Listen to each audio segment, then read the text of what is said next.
Do you like wrestling? Do you ever watch wrestling? No. Nope. And The Rock said, whoa, whoa, whoa, whoa, whoa, whoa. What's up, gang? Welcome to Watch Wrestling with Mike Wellman, the podcast that breaks down the biggest stories in and out of the ring.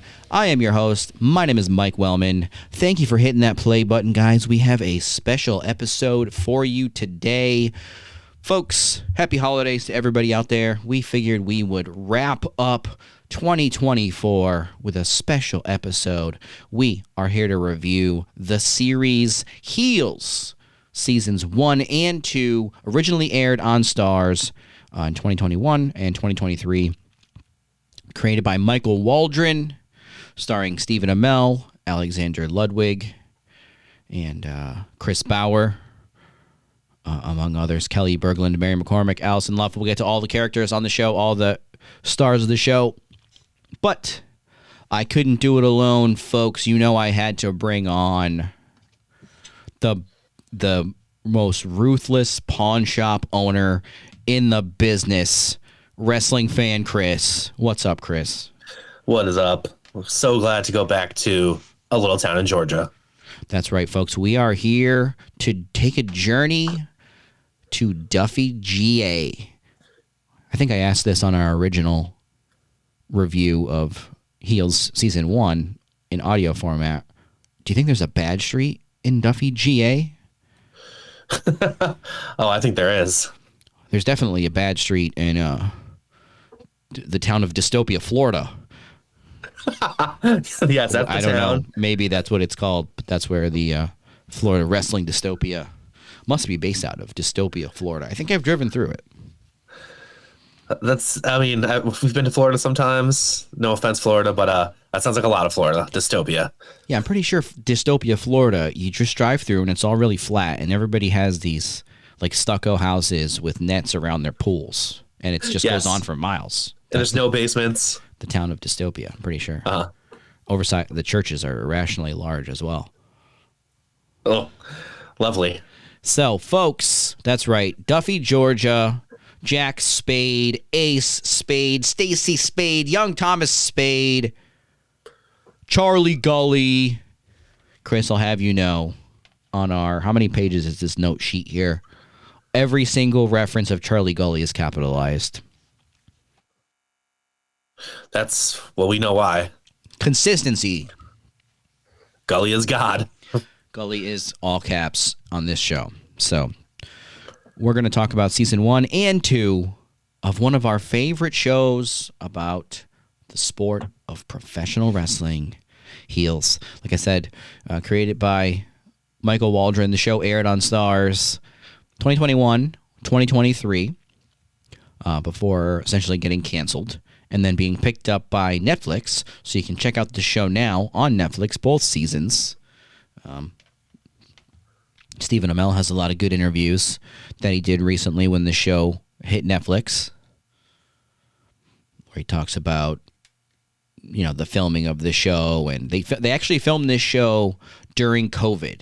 So any criticisms that we will levy here, we have to kind of put the asterisk on them that this was filmed during COVID, so there was a lot of weird on and off COVID bubble regulation type things that they had to deal with production-wise that limited them, amongst all the other chaotic things going on during the pandemic.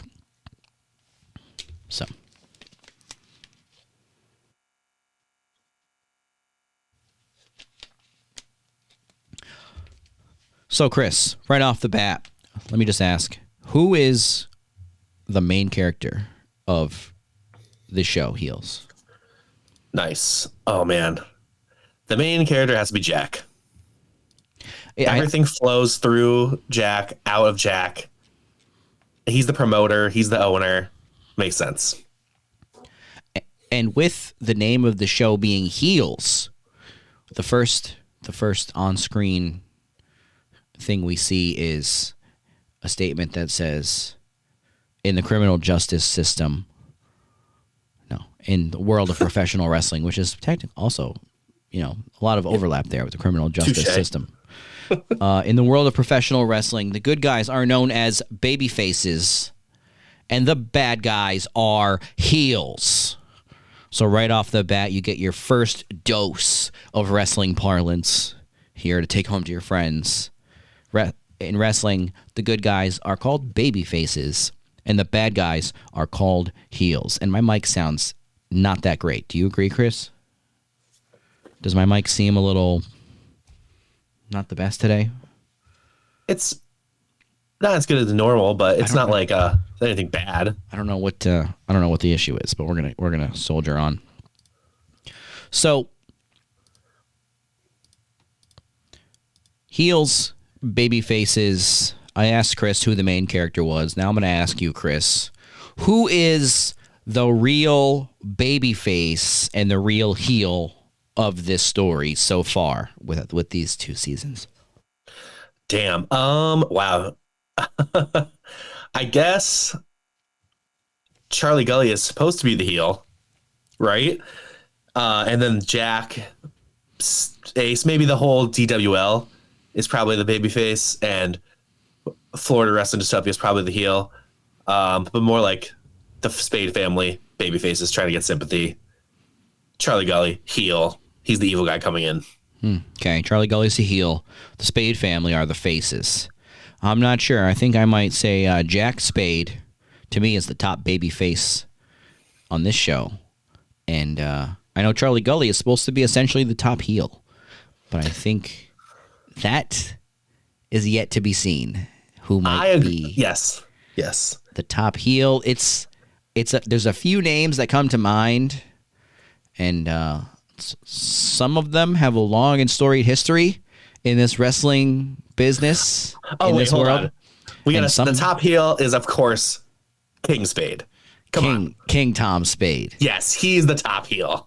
Right. There's a lot of heels on this show. King Tom Spade, ultimately, the more we see of him as this show goes on, the more I think he is a heel. And, definitely a dark horse pick for who the real heel is of this family is definitely Jack and Ace's mother, Carol. I knew you were going to say that when you set that up, and because you're right, because she is. She's the worst human being on this show, for sure. Easily. In this world of pro wrestling, it's the religious mother who is the ultimate heel here. Especially as we go on in the series, and season 2 really hits that home. Yeah. Her heel turn definitely comes about in season 2. So yes, Duffy, Georgia, the fictional town where this series takes place. What can we say about the lore of Duffy, Georgia, in the world of wrestling? It's a small town in Georgia, and they have their own wrestling league that was started by King Tom Spade, called the DWL. They run shows out of an old rail building or factory, that's big enough for, at times, a wild amount of people that they fictionally insert into the Duffy Dome here. Yeah, Duffy comes across as such a small town. It's like when they fill that dome, that's the entire town. Right. By the time we get to the big show at the very end here, they got so many people outside the Duffy Dome. It was like a Live Aid or something. From? I know. Yeah. You think it was Queen performing? Nope, just Jack Spade. Yeah, just Jack Spade and the DWL. So we got Jack Spade, his brother Ace Spade. We talked about heels and faces. The backdrop of this series, and as we'll get to more of, is that these two men are dealing with the aftermath and the fallout of the death by suicide of their father, Tom, King Spade. Mm-hmm. And how that's affecting everyone is still playing out when we meet the characters. So that's going to be a big part of flashbacks and kind of what motivates everybody as we go along here. And like you mentioned, Charlie Gully, Mike O'Malley's portrayal of a rival Gen X party-fueled Kearney Floridian wrestling promoter. Think I got it all there? That sums him up, yeah. So this is a show about wrestling. We've got a roster here. The DWL wrestlers. We've mentioned Jack, Ace, R.I.P. King Spade. Crystal starts off as Ace's valet, turns into the DWL's top star by the end of this. We've got Rooster Robbins, underappreciated African-American wrestler who's gone from being a prospect to a journeyman, I would say, in his career. Yep. Diego Cottonmouth, a super heavyweight luchador, we could call him. Well said. Bobby Pin, a greenhorn, Fresh out of the power plant. fresh out of wrestling school here. No, a wrestler in training, essentially. Bobby Pin living out of an Airstream trailer outside the Duffy Dome. Apocalypse, former DWL champion. Apocalypse, played by James Harrison. Yes, in season 1, James Harrison. Not back. Great. Yeah, not back for season 2. Sad because what really a guy who played linebacker in the NFL for all those years, pretty good actor coming into this role. I was very impressed with him. Big Jim Kitchen, who's spoiler folks, he's gonna have a kid on this show. He's gonna be a dad, and he's gonna beat us over the head with that fact that Big Jim he's having a baby, So Big Jim, weekend warrior, a wrestler, high school football teammates with Ace Spade, turned local wrestler. I had to mention the Goblin Boys. We will get to them. Wild Bill Hancock, perhaps the best character on this series, played by the aforementioned Chris Bauer. Just a great depiction, and at times just finding more ways to delve deeper into the mind and the psyche of an actual old aging wrestler here with Wild Bill. Absolutely. And Chris Bauer wasn't not really a wrestling fan, right? He just got into it and really struck that good chord of an aging wrestler, kind of a superstar, but also kind of trying to apologize and give back, but also kind of a dick. Really well done. Yeah, Chris Bauer did some interviews, I think, with Busted Open, where he talked about being a big fan of actually indie wrestling, and I think he encapsulated, one of the reasons why Chris and I like indie wrestling as well. And the thing he enjoyed about it was you're playing to a much smaller audience, so you have to actually keep these individuals coming back. You have to actually entertain the people that are right in front of you to get them to return and come back to your show again. And there's just something about that type of performance that obviously keeps me and Chris going back. We understand it. We get it. And I think Chris Bauer gets it too. And you can see that a lot with his portrayal of Wild Bill. I know, to be able to do that, though, to know that and then bring it out in character is just a masterclass in acting. A lot of good acting on this show. I know it's hard because it's a show about wrestling, so right there you're already 6 pegs back. You're not going to get credit for half the stuff you would if it was another drama about something else. Yep. But a lot of great performances. Nuance, deep, a lot of great acting coming through. A lot of fake performances here. Well, a lot of work going on. The dad, another wrestler in the DWL. You can just guess what his gimmick is. Ricky Rabies, played by one CM Punk. This was an elaborate character, right? Ricky Rabies, the wild hillbilly. Yes. El Dorado, AJ Mendez, a.k.a. AJ Lee, showing up in season 2. And that's about everybody that gets named, I feel like, in the DWL on this show. But then we have the rival promotion, which we will get to know. And we have some Florida wrestling dystopia wrestlers. We have The Hole, played by pro wrestler Luke Hawx. a guy by the name of Lucifer78, Nozomi, Bob Wired, and the only pro wrestler featured as an extra that was credited with a name that I could see, Johnny Inferno, played by Aaron Stevens, the former Damian Sandow in WWE.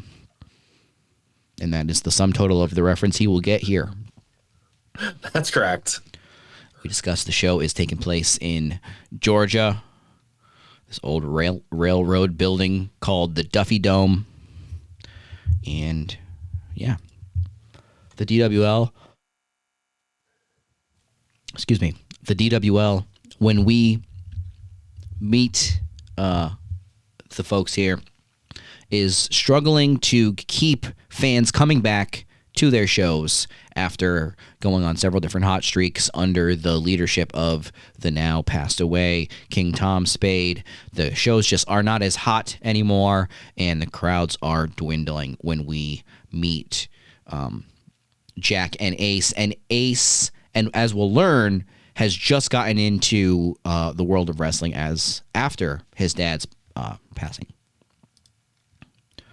So we talk a lot about Jack. Is he the main character? Is he a good guy? Is he the bad guy?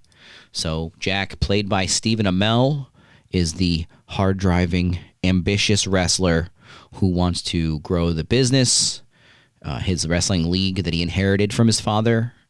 And we have his younger brother, Ace, portrayed by Alexander Ludwig, who is a high school star athlete who couldn't make it playing football, but he is charismatic and athletically gifted enough to take to wrestling right away.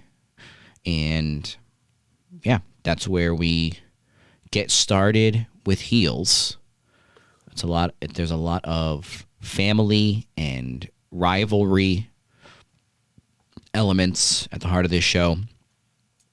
And we go into the world of wrestling, and I think this show takes us with these small little windows into all the different ways that the world of wrestling is more than just the show that we see in the ring, right?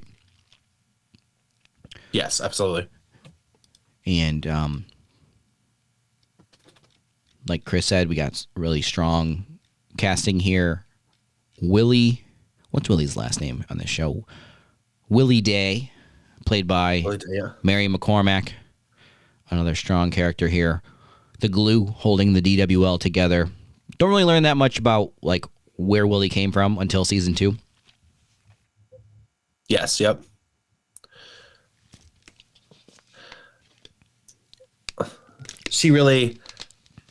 Man, there's actually a lot of great characters too. Like, I want to say that Willie's my favorite, but I also love Wild Bill. I also love Charlie Gully. I love Crystal. There's so many good characters that you root for, or at least root for because you hate them. It's just a lot of stuff going on. And at the heart of the story of family rivalry, I think, is Stacy Spade here, who is kind of like Jack's anchor, and then they go through some struggle, and she's also, as the story goes on, really kind of guiding Ace a little bit at times, and she's really kind of trying to keep Jack, on a path that does involve mowing the lawn and cleaning up the squirrels in the attic. I mean, she does a great job of being supportive, but also kind of being like, we also like need money to survive, Jack. So like, go to your other job. Please help around the house. It's just me and your child, who's a small child. But I'm not mad. I'll go to your show to support you, but come on, support the family too. Right. Maybe don't be like your dad. That's basically, I think her whole thing was like, Jack, don't be like your dad.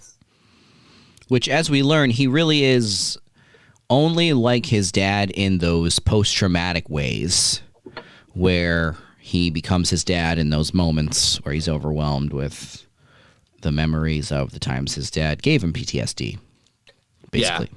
And some of the stuff, the show does a good job of like showing some of the trauma that Jack and Ace had to go through, or especially Jack because he has Tom with his child, and how Jack is like kind of doing the same thing. He responds just as his dad would respond, and it's kind of like how Jack's going to break away from that, his struggle to break away from his father in the personal life and the wrestling life. Right, and we'll get to a lot of that here.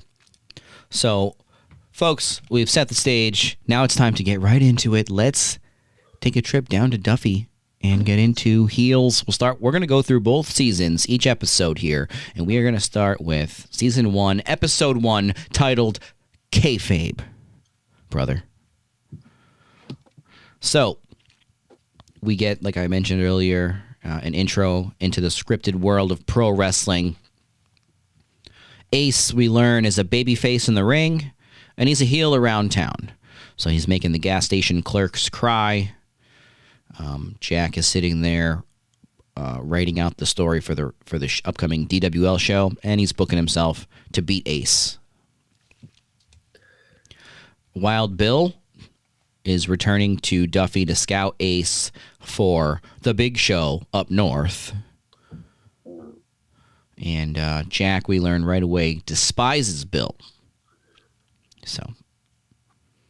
And we're greeted here with our first DWL show of the show here, folks. We got cars pulling in, music. Wild Bill is trying to influence Ace. He's drinking whiskey and taking oxys in the back behind the Duffy Dome. This is our first biblical reference here from Bill, where he references Jacob and Esau, the brothers in the Bible. If you know your scripture, I don't have to go any farther here, but he's trying to convince Ace to throw some real punches in there against Jack in the match. So, folks, you thought that intro was all you were going to get for an intro into the world of pro wrestling, but here you go. You should throw some real punches. There we go. So, yeah, Bill is trying to convince Ace to essentially go into business for himself, like Jacob did in Genesis. Everybody knows, yes. Jacob went into business for himself in Genesis. God, what was I on when I wrote these? Jack is talking to Big Jim atop a water tower, and some of the scenery here was good on this show. It was very, small southern town. Yeah, they're on top of a water tower, for fuck's sake. Yeah, like also like the dinner outside after church. Real small southern town. Yeah. So, also our first reference of the actual real world of wrestling, meaning like the world that we live in and wrestlers in it here, with Jack talking about Flair versus Sting. He's talking about Sting complimenting Flair after the match, saying he broke kayfabe. He says people only love the good guys as much as they hate the bad. He's trying to convince Big Jim to turn heel and become a bad guy at the show tonight. The show that people are already down below them at. And he's trying to convince him. That's some hot shot booking, Jack. They're up in the water tower, booking the territory. I've heard of booking by the pool, but not by the water tower. So Big Jim is just explaining how he just wants to play a good man because he likes going around town being seen as a good man. Jim tells Jack he's retiring after tonight because his baby is coming, folks. Big Jim's baby's coming. And his wife doesn't see what they see in the wrestling. He tells Jack that he loves it, and he'll turn heel tonight if Jack needs him to. But Jack, knowing that it's Jim's last match, kind of says, no, just forget about it. So another conversation here. Wants to play a good guy because he wants to be a good guy. He likes being liked.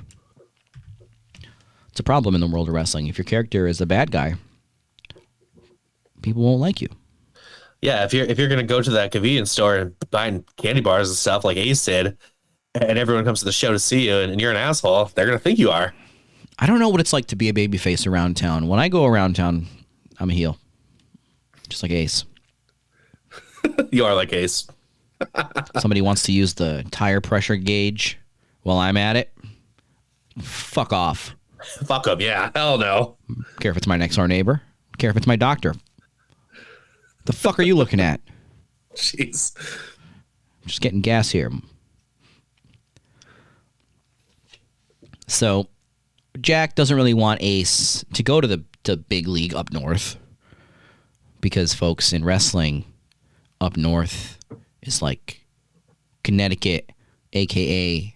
the New York territory, which is the Northeast territory, which is where Vince McMahon and the WWE grew from, and the South, a.k.a. Atlanta, a.k.a. Jim Crockett Promotions turned into WCW.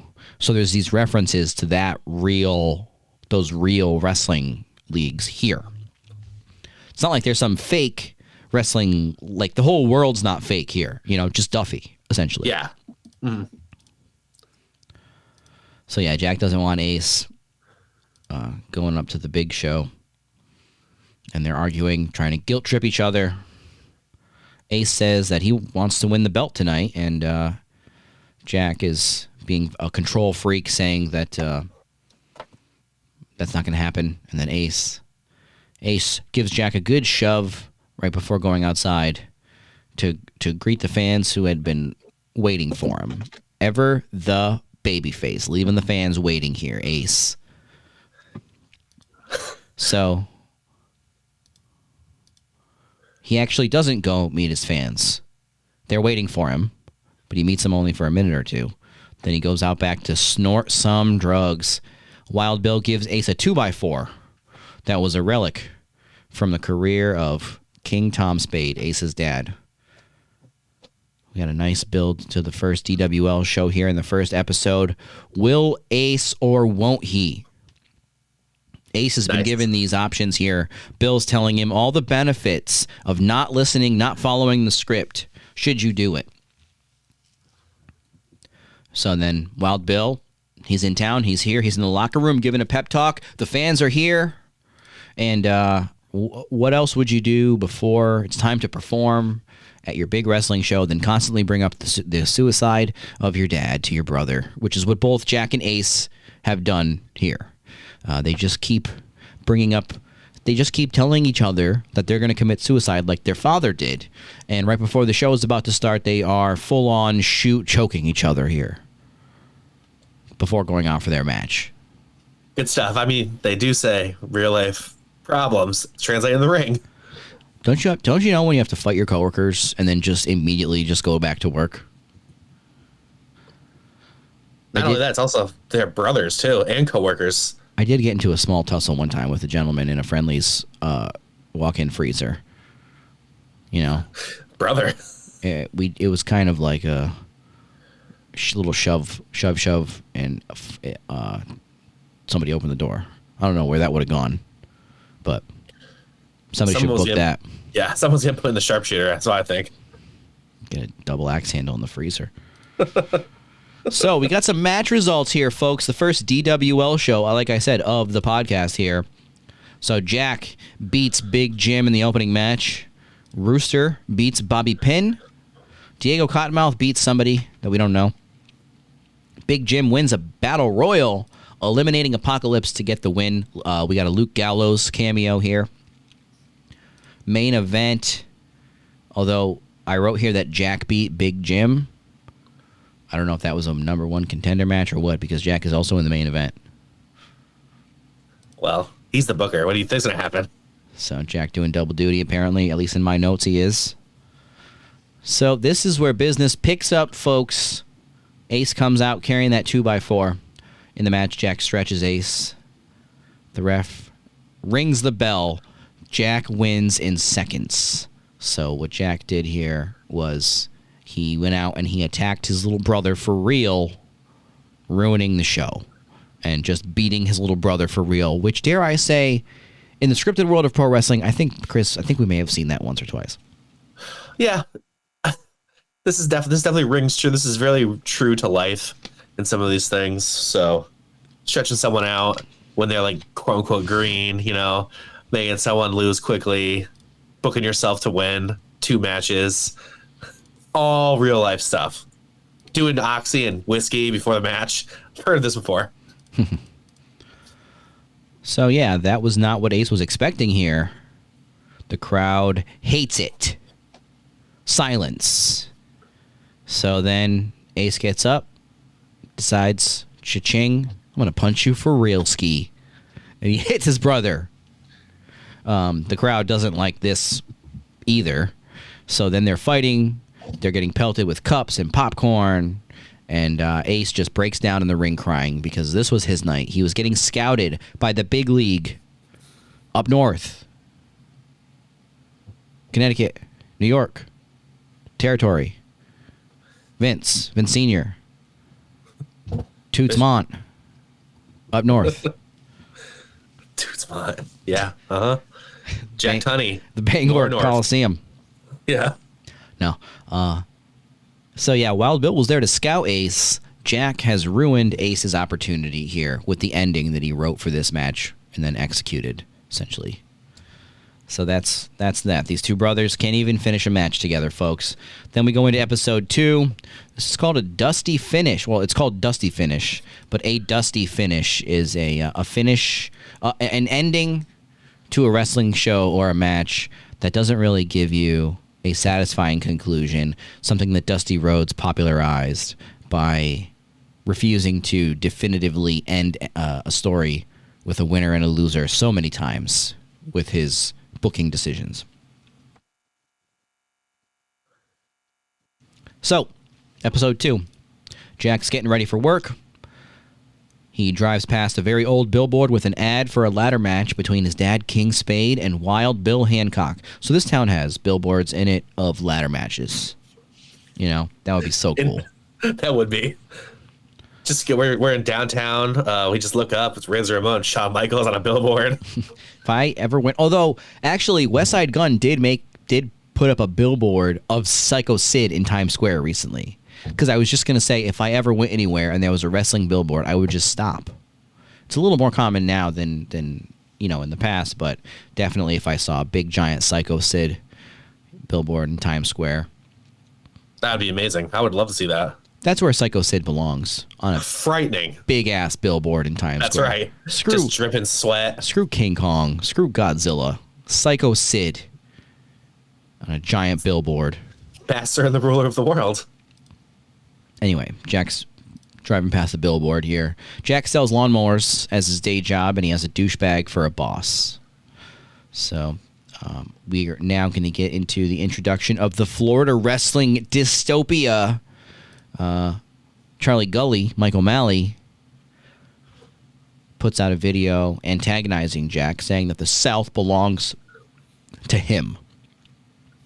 Bobby Pinn, he pitches a new character called Turquoise, and he's covered in blue. Jack's getting talked down to by his boss, who is a prick. Stacy and Thomas, Jack's young son, they're doing things around the house that Jack can't get to. What a busy guy, this Jack Spade, getting pulled in all these different directions. Yeah, a lot of stuff going on. Ace is calling Wild Bill, looking for an update after getting scouted, after that horrible ending. Carol, Ace's mom, does not like... Is this Deja Vu again as well? Is it Crystal? Does not like Crystal hanging out at the house with Ace. Yeah. And I'm saying that because in the notes, folks, I wrote Stacy, and I think I did that in our previous review as well. I kept calling Crystal Stacy. Did it again. So Crystal, a valet for the DWL, she's hanging out with Ace, and Carol doesn't appreciate this. And she's trying to tell Crystal just to leave Ace alone. Don't come around Ace. And also, all that wrestling stuff is scripted. Okay? Thanks, Mom. Just want to let you know that, too, wrestling fan Chris. It's fucking scripted. Yes. Her love for Ace, scripted. It's all scripted, so stay away from my boy. So Willie meets. Oh my God! What kind of diction is this? Willie meets at a diner with Charlie Gully. Gully wants to buy the Duffy Dome, so we're getting his plans revealed here. He's trying to expand, wants to take over the DWL. So they have something here in the DWL, something that's sought after. How rinky-dink it is, it's people want it. People want it. Gully hates Jack just basically because Jack talked trash about him on 2 different wrestling podcasts. I hate you. The hatred, folks. Listen, that's also very true to wrestling, though. Is something as little as trash talking on a podcast will make you hate someone. Maybe even pull them from a card. As we've seen recently, you talk trash on a podcast, someone will tweet at you 150 times, and somebody else will say that they only tweeted at you 150 times because one time you were kind of halfway mean to them. So, and then you go on a podcast, and then you're affecting people's lives. It's that easy and that simple. Wrestling. And then let alone 2 different podcasts. Yeah, don't even get me started. Called him a carpetbagger, I believe. Cool. So Willie is talking up Jack and his vision. They say a lot of F words, and Gully offers Willie a job to come on over and jump ship before the DWL ship goes down. So Willie calls Jack, stooges him off. No, she tells Jack about Gully's offer. Jack says that Gully's just knows that the DWL is about to blow up. So Jack is always, his mind is always on, we're about to blow up. He's not worried about the moldy walls, the roster, people getting scouted. He's like, we're about to blow up. It's always the next thing is going to be the big thing with Jack and the DWL. He can't have it any other way. He can't be putting this much effort, time, money, fog machines, and script writing. In his mind, the DWL, there's only one option, and we are going up. He can't, as we'll get to, he can't have this lawnmower man life. No, he can't. So Ace finally gets Bill on the phone, and Bill is in a sketchy hotel room with a nice lady. He lets Ace know that they are kind of pumping the brakes here on Ace getting scouted. The match with Jack didn't really make Ace look that good. So Ace is crying again as Bill lectures him about how that's how the business is. So Ace runs away from home, even though he's a grown man. No one can find him. Won't be the first time Ace does that, folks. Yeah. So Carol calls Jack. Jack and Crystal team up to go out looking for Ace late at night. Jack is like getting lectured by his wife about how they need a new bed, and all he buys is wrestling stuff. And then he's like trying to close his eyes on the couch. Or no, Stacy goes out onto the couch. Jack closes his eyes. Then his mom calls him and says, you got to go find your brother. Just great, right? Burning the candle at both ends here, folks. Jack Spade. So they're looking for Ace around town. And Ace is just kind of walking around drunk. He stumbles into a bar where fellow DWL wrestler Rooster Robbins is hosting a karaoke night. So Ace drunkenly bombs on stage and instigates a fight with a fellow townie. Jack and Crystal have to make the save here, and we get a Hurricane Rana from Crystal on one of the bar hounds. It's great because it shows how awesome Crystal can be and how she's not just a valet and she can wrestle. But I mean, you can't do her on in real life, folks. It takes 2 for that. But not if you're the best ever at it. Okay, you're right. You can Hurricane Rana someone. If you're Bailey and Nia Jax. I guess that's true. Scott Steiner can Frankenstein or anyone. Exactly, folks. You can't Hurricane Rana someone in real life, but you can Frankensteiner someone. You're right. I misspoke. Yeah. Sunset flip, powerbomb. You can do in real life. Poison Rana is definitely possible in real life.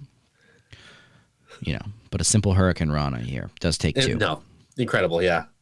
But Crystal showing flashes. This is the first sign of Crystal being like, okay, she's cool. She got some stuff. Yep. She's going to join up with the APA here, winning bar fights.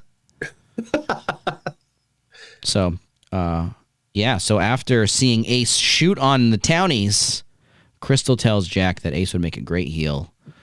Jack drives Ace home. Ace drunkenly tells Jack that he hates him because Jack ruined his life. So there you go. You go out, save your brother, get into a bar fight just for him to tell you that he hates you.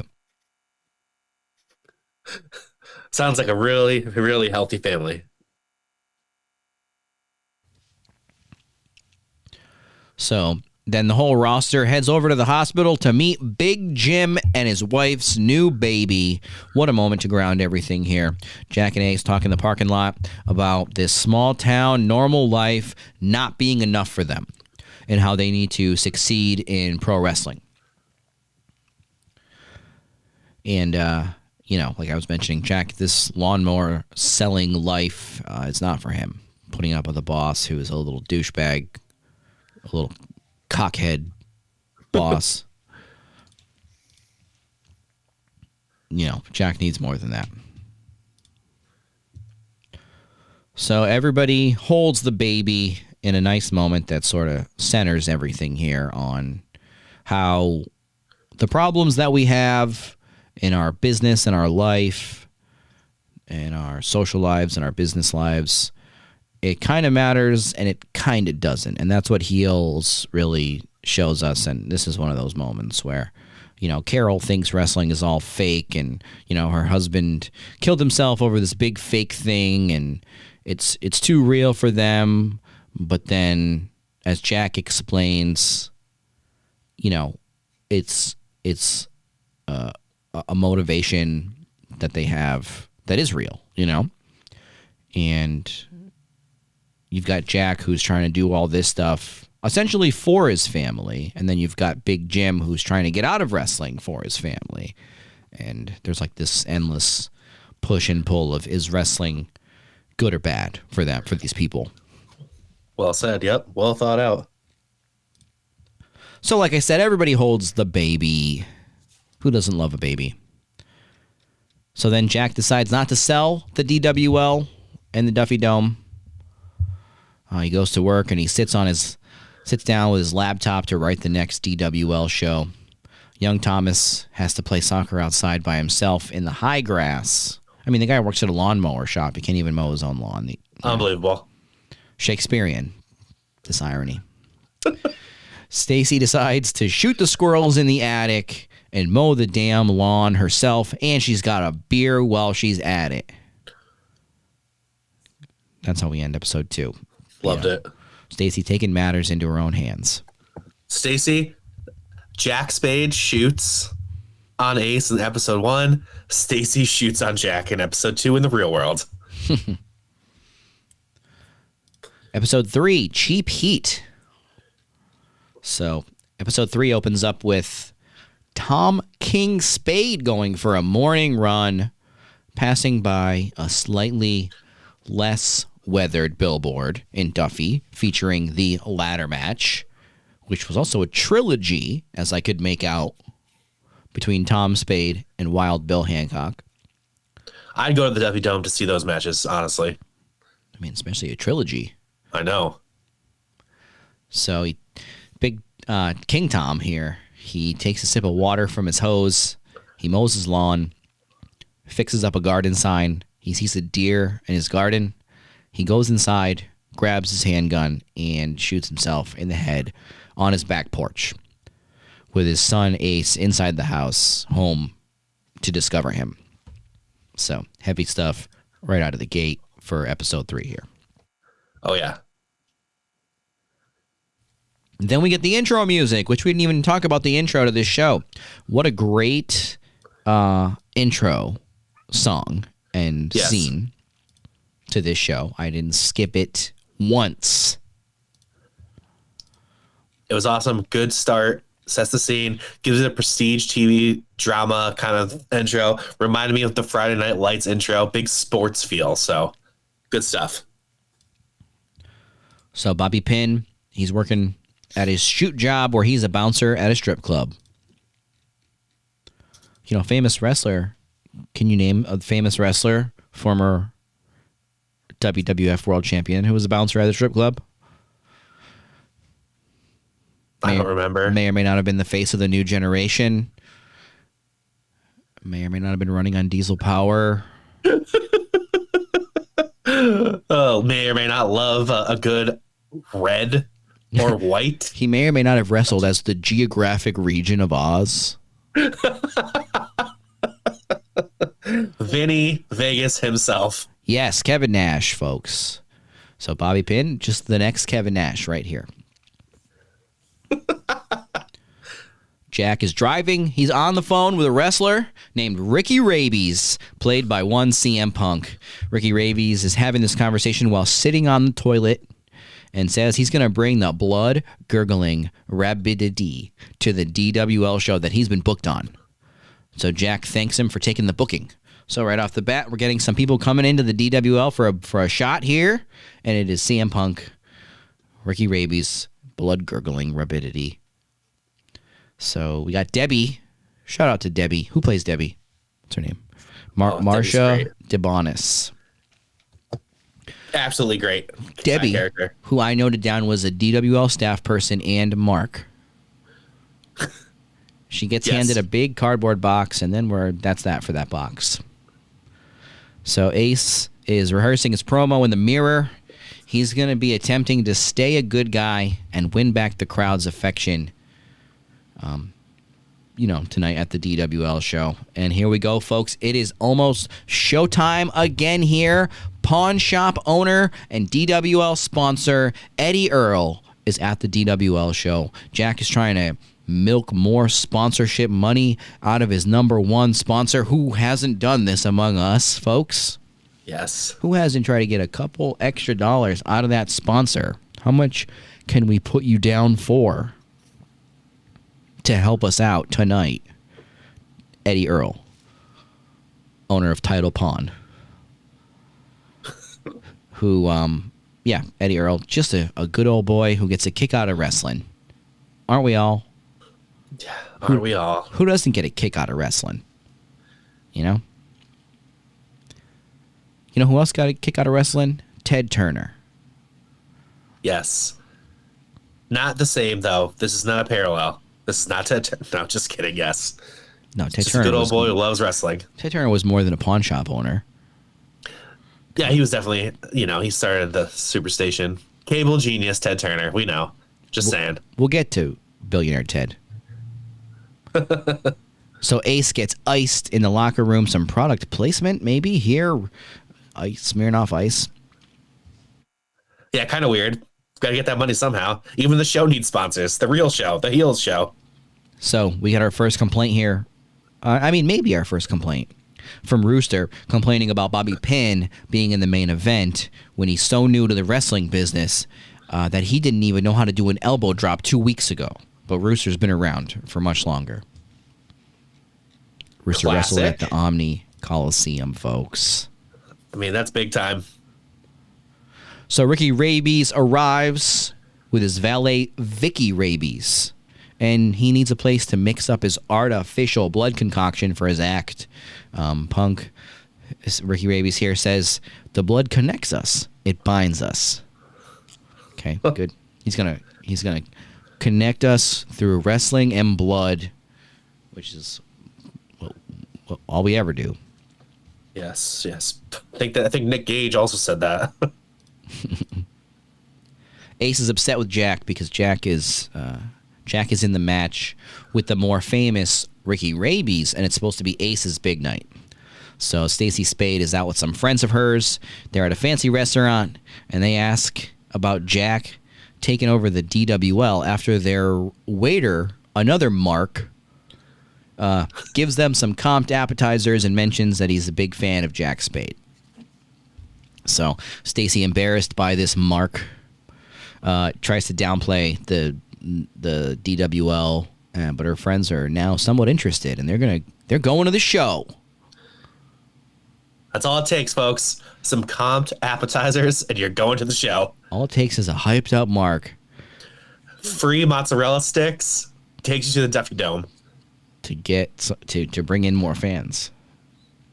Good work, Mark. So Rooster gets iced by Bobby Pin, Rooster gets iced by Bobby Pin in the urinal. Bobby Pin put the Smirnoff Ice right in the urinal in the dingy Duffy Dome bathroom.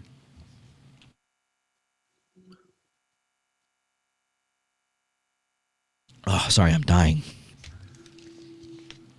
I'm in this dingy Duffy Dome basement here. Look around for a Smirnoff Ice. It's hidden somewhere. I'm gonna ice myself. Anyways, I'm dying, but that's neither here nor there. So, yeah, Rooster is not about to drink a Smirnoff Ice that's now covered in his piss. Bobby Pin tries to wipe it off. Rooster told Ace that his boots didn't have any scuffs on them. Ace asks Jack what that means. And Jack says it means you're a bad partner in the ring. Oof. Brutal. So Rooster's resentment is building for Jack not being featured on the show in spots that he wants to be. Ace comes out for his match, tries to win the crowd back with a sympathetic baby face promo. The fans did not buy it. They continued to boo him, which is not what Ace was looking for here. So this is the point where a seminal moment in this show occurs. The crowd starts pelting Ace with packs of tissues. All at once. Ace leaves the ring very pissed off, goes back through the curtain and loses his mind on Jack. And Ace says that Jack is a heel because it comes natural to him. And Ace is exhibiting clear symptoms of not being able to tell the difference between characters being portrayed in the wrestling ring and someone's real-life character as a person. Something we see. You know what's funny is this is something that folks kind of on the inside in wrestling struggle with less than people outside of wrestling. In wrestling, we could see, okay, you're playing a character or you're not. Or at least we think we can.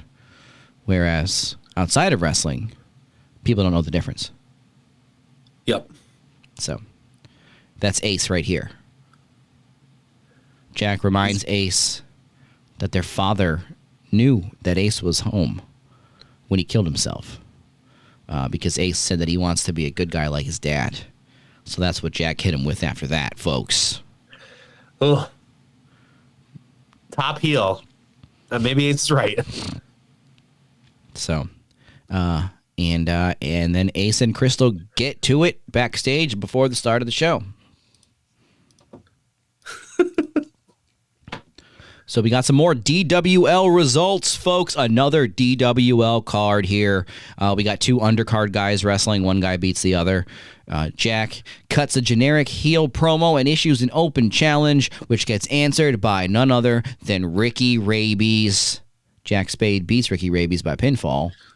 Was this the match where Ricky Rabies was like, "Oh, I busted my knee. Home we go, brother"?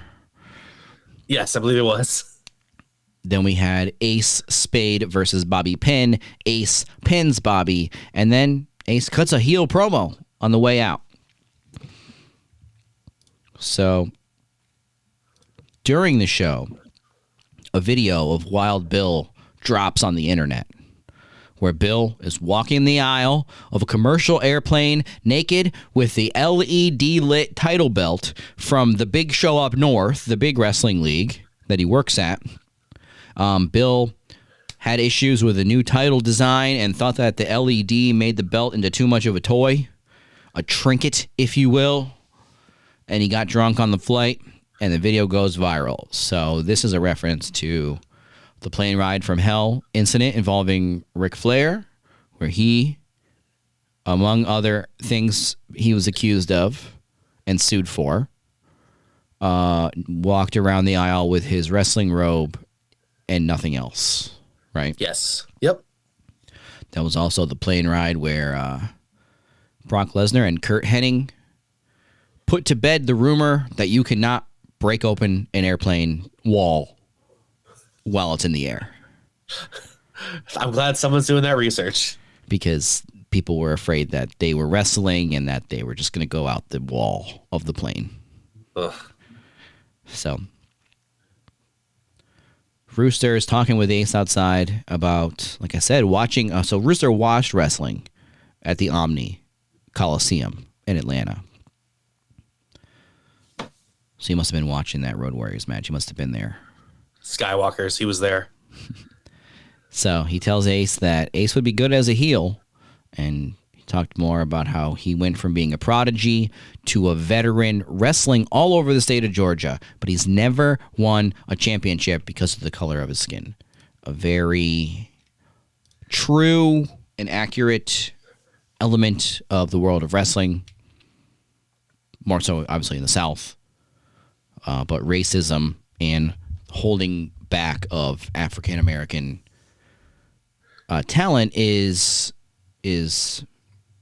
just part and parcel to the history of pro wrestling. Yes. So, and we're still dealing with elements of that in wrestling. So Ace turns heel, beats Bobby Pin, gets booed out of the arena. But this time, because he wanted to, Ace comes back through the curtains, starts cussing everybody out like a real heel. So Jack has to calm him down and remind him that he's only supposed to be a heel in the ring. I mean, Ace is calling Willie a bitch, trying to start fights with people. He doesn't know when to turn it off, being an asshole. It's like, dude, save it for the gas station clerks. So Stacy was out with her friends. They were all telling her how they were going on these crazy vacations to Machu Picchu. So then Stacy and Jack argued on their car ride home about never being able to go on vacations because of the DWL. Yeah. So then we get into episode 4 of season 1.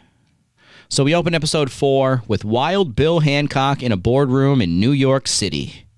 Someone is pitching a new championship belt with LED lights that is being pitched as a toy for kids. Bill takes offense to the belt being diminished into a toy. So on his next flight is when the incident on the plane happens after he downs about 12 nips of whiskey. Bill goes to stay at Willie's house and eats up all of their maple syrup, which came from a relative in New Hampshire. I love this, had to put it in here. So Willie lives in this nice big house. Presumably her husband has a very nice job where they have this palatial house for them and their daughter. Bill shows up, down on his luck, ex-boyfriend's here, and on top of it all, he is scarfing down your maple syrup. Unbelievable, really. I myself love maple syrup. I love this line when he goes, syrup, syrup. as he's just pouring out half a bottle of syrup. He just goes, syrup, syrup. I went to Canada this past year, and I remember telling my wife, we are not playing this maple syrup gimmick game, okay? When we go to Canada, I don't want any syrup. I don't care how good they say it is. I don't care. I don't want to waste my time. I don't care about maple syrup. Then we go to a maple syrup place, and I had one little taste, and I was like, okay, where's the biggest bottle of this shit you guys got in this country? Okay? I was looking around. I was weighing the bottles out. I was doop, doop, doop, doop, doop, looking for maple syrup. So no, Bill, you're wrong. Syrup's not just syrup. Anyways, it's just so funny, just pouring out very expensive maple syrup. Syrup. What do you think about syrup, wrestling fan Chris? Well, I've never been to Canada, so I have not got that joyous taste of a fresh syrup. So right now I'm with Wild Bill, but I understand. You get the taste of the real good stuff. You'll change your mind. Yeah, the syrup from Vermont is pretty good too. It's it's just got to be of a certain certification level, certain purity. Yeah, exactly. You want the amber. You want the amber syrup if we're getting into syrup specifics. You know, Good to know. All right. the darker stuff is a little bit much. Then there's this like super thin syrup that's like, it's like when you didn't put enough syrup on your pancake, it's like that, but no matter how much syrup you put on, it's weird. Wow. Who knew all about this syrup? Wow. Yeah. Me and Wild Bill just in the clouds, just getting in the supermarket. There's a whole world out there. Yeah, no, I will not touch that plastic jug. Gruel, whatever. Okay, yeah. So, whiskey, syrup. Bobby Pin is working on some entrance music that's like rap auto-tune music for him in his trailer with Crystal. So, Jack and Willie are trying to get some more money out of Eddie Earl again, the pawn shop owner. This time they need money to upgrade their YouTube channel and put their back catalog online. Smart. And Eddie Earl doesn't give two shits about that. God damn it, Eddie. So there was an electrical fire at Jack's house due to his negligence with the rodent issue. So that caused the fire. They were displaced. Ace runs into Wild Bill at a bar in town. Bill is waiting for this PR catastrophe to kind of blow over so he can get back to work. So, of course, why not go to Duffy, Georgia when you're having to lay low during a PR crisis? Absolutely. You can just go fishing in Montana. Ace and Bill are playing pool with some locals, and Bill is bullying them and bullies them into leaving the bar and shows Ace that, you have to have a mean streak and you can be an asshole. You can be an asshole to lesser folks if you want to because, you're a big, tough wrestler, and you can do that. Thanks, Wild Bill.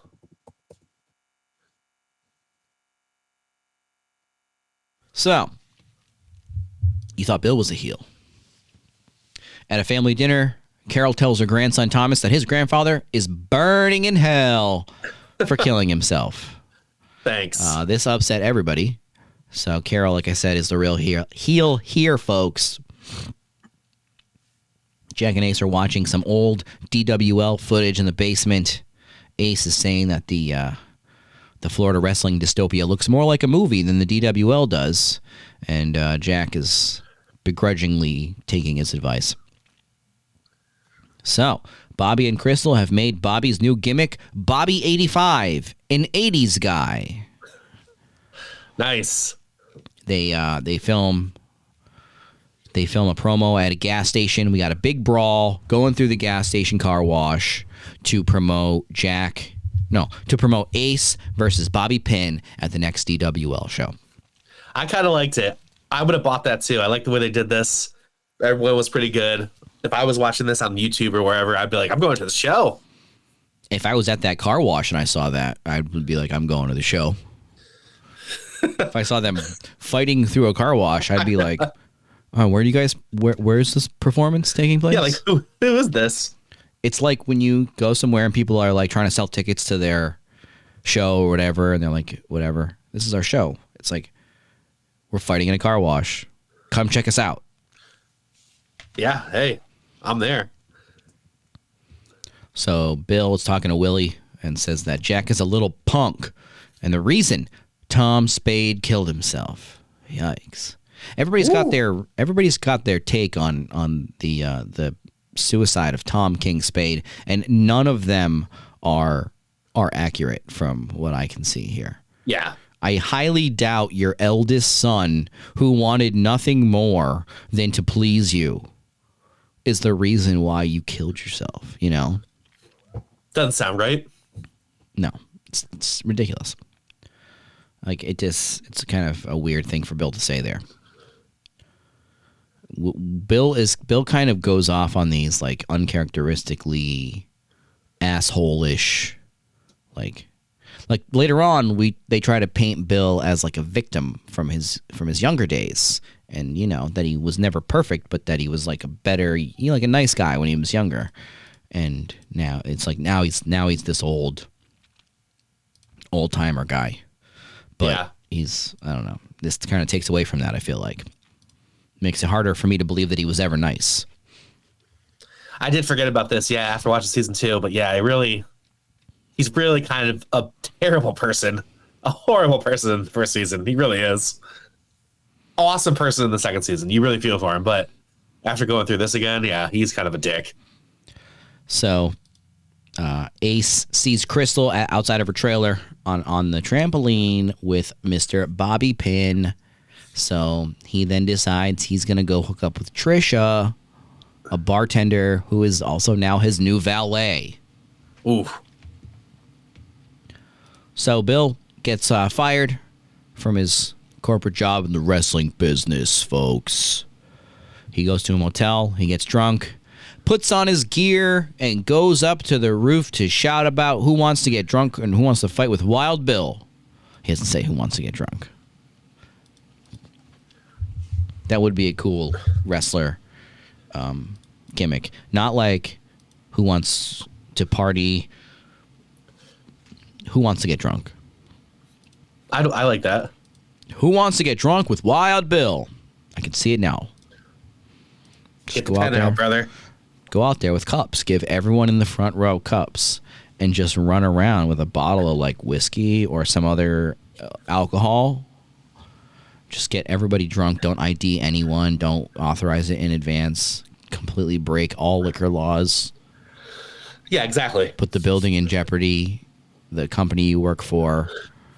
You could never run the building again, but by that time it won't matter because you'll be in the big time. So the gimmick like that. Yeah, it's a good gimmick.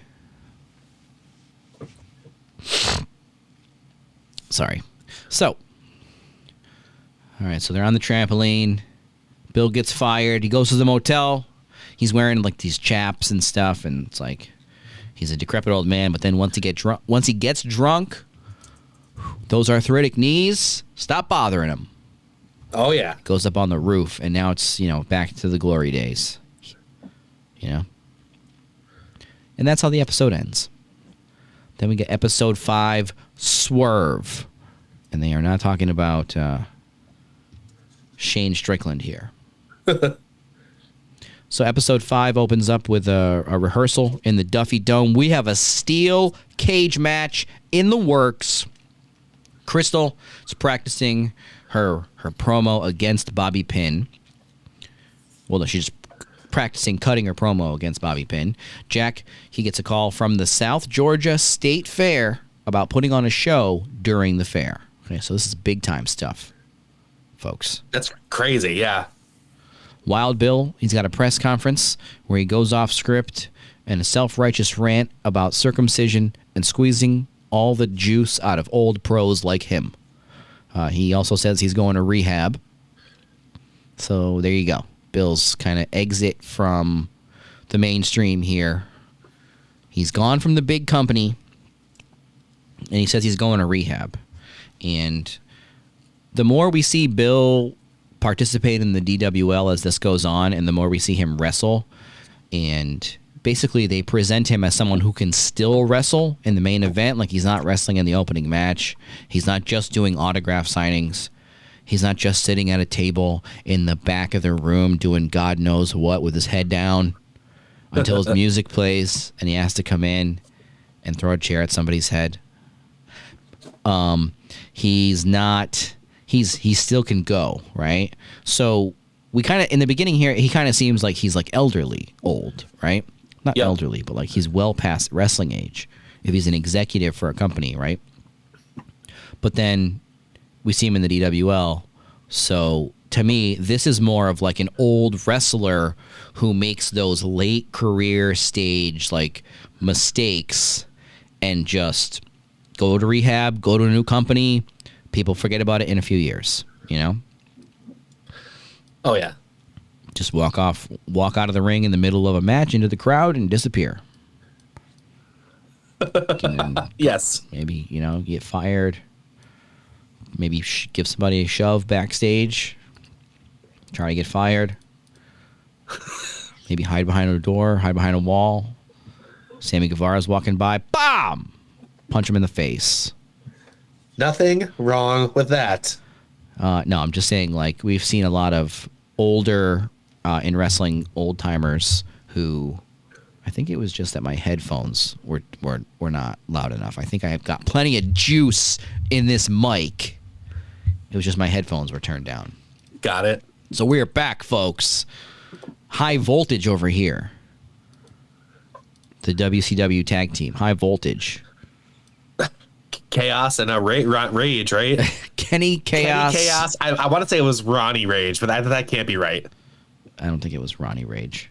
But maybe he was in the DWL. Ronnie Rage. Yeah, that's what I'm confusing. Yeah. So, yeah, Bill's going to rehab for what?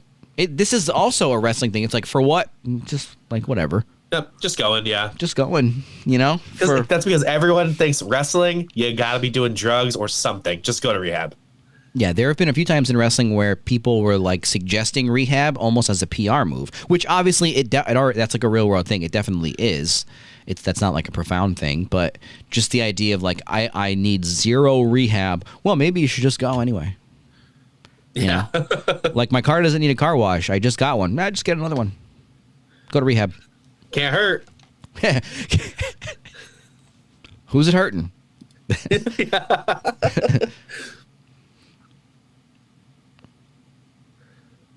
So by rehab, Bill meant just going back down to Duffy. So he rolls up on Jack, who is on his run through town. Bill tells him that running is bad for your ankles and knees. And Jack... So we had Bill supremely shitting on Jack earlier. Jack now supremely shitting on Bill, telling him, like, get the fuck out of here, fuck off, calls him a fucking monkey. So then Jack lets the DWL roster know about the Georgia State Fair folks that are going to be at the next DWL show. So if they like what they see, the DWL will be performing in front of 10,000 people during COVID. No. I believe Stephen Amell said they got to have like 100 or 150 people there. So whatever it looks like. But that's what I mean earlier when I said, like, there's all of these scenes and there's sort of a lack of diversity amongst different scenes. It's all at the Duffy Dome. There's the grocery store, there's the house, there's a few spots, but that's really it. They don't really travel. It's not just a new scene every scene, but that also is because, you know, they filmed it during COVID. Stacy Spade got a job at the grocery store that I just mentioned. The scenes in the grocery store, she runs into Wild Bill, who talks a lot of shit, but then he gets out of Stacy that there will be some state fair people at the DWL, so his carny brain starts getting to work. Before the show, we're getting ready for another DWL show here, folks. Crystal just bought some new ring gear with money that she won by gambling. She gets told by Jack that they just got a new plan for the show, and Ace is going to come out and say that he caught Crystal cheating on him with Bobby Pin. This idea sucks. Jack takes responsibility for it, even though it's Ace's idea, trying to bring his new girlfriend into the DWL. So Wild Bill shows up at the show. Jack went out to dinner, also brings his young son Thomas Spade to explain the wrestling to the state fair people.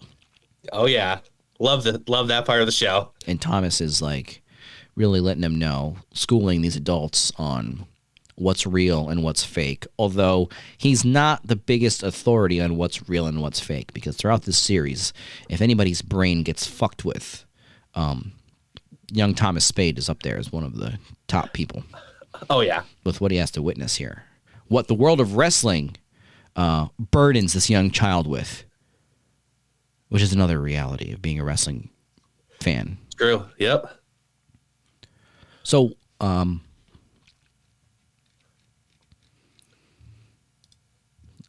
basically, Wild Bill, he's talking with Crystal now before the show. He's getting in her ear. He convinces her to go into business for herself, which she does. So instead of Jack's planned finish well, not really finish, I guess. Instead of Jack's promo that was written of Ace revealing that he's dumping Crystal, Crystal grabs the mic and cuts her own promo, dumping Ace for Bobby Pin and ruining the debut of Ace's new valet, Trisha. So this is a great thing that this show can kind of give you another dose of something that happens in the world of wrestling. Because what do you do when someone goes off script, you know, which seems to happen so often. And even whether it just be a miscommunication, something intentional, something that happens, and you're talking about whether it was intentional for 20 years, you know? Yeah. This happens so often. And you might think if you're just a fan of just TV shows and not really the carny world of pro wrestling, that this is particularly unrealistic. Because why would others go along with someone who's going off script? Well, folks, because it kind of just goes that way. Because do you stop the whole show? You know? Yeah, exactly. John Tenta saying, this is pro wrestling. John Tenta getting shot on. Who did that? I can't even remember who. John Tenta got into that fight in Japan. And he's just like, the dudes are just like slapping the shit out of each other. Yes.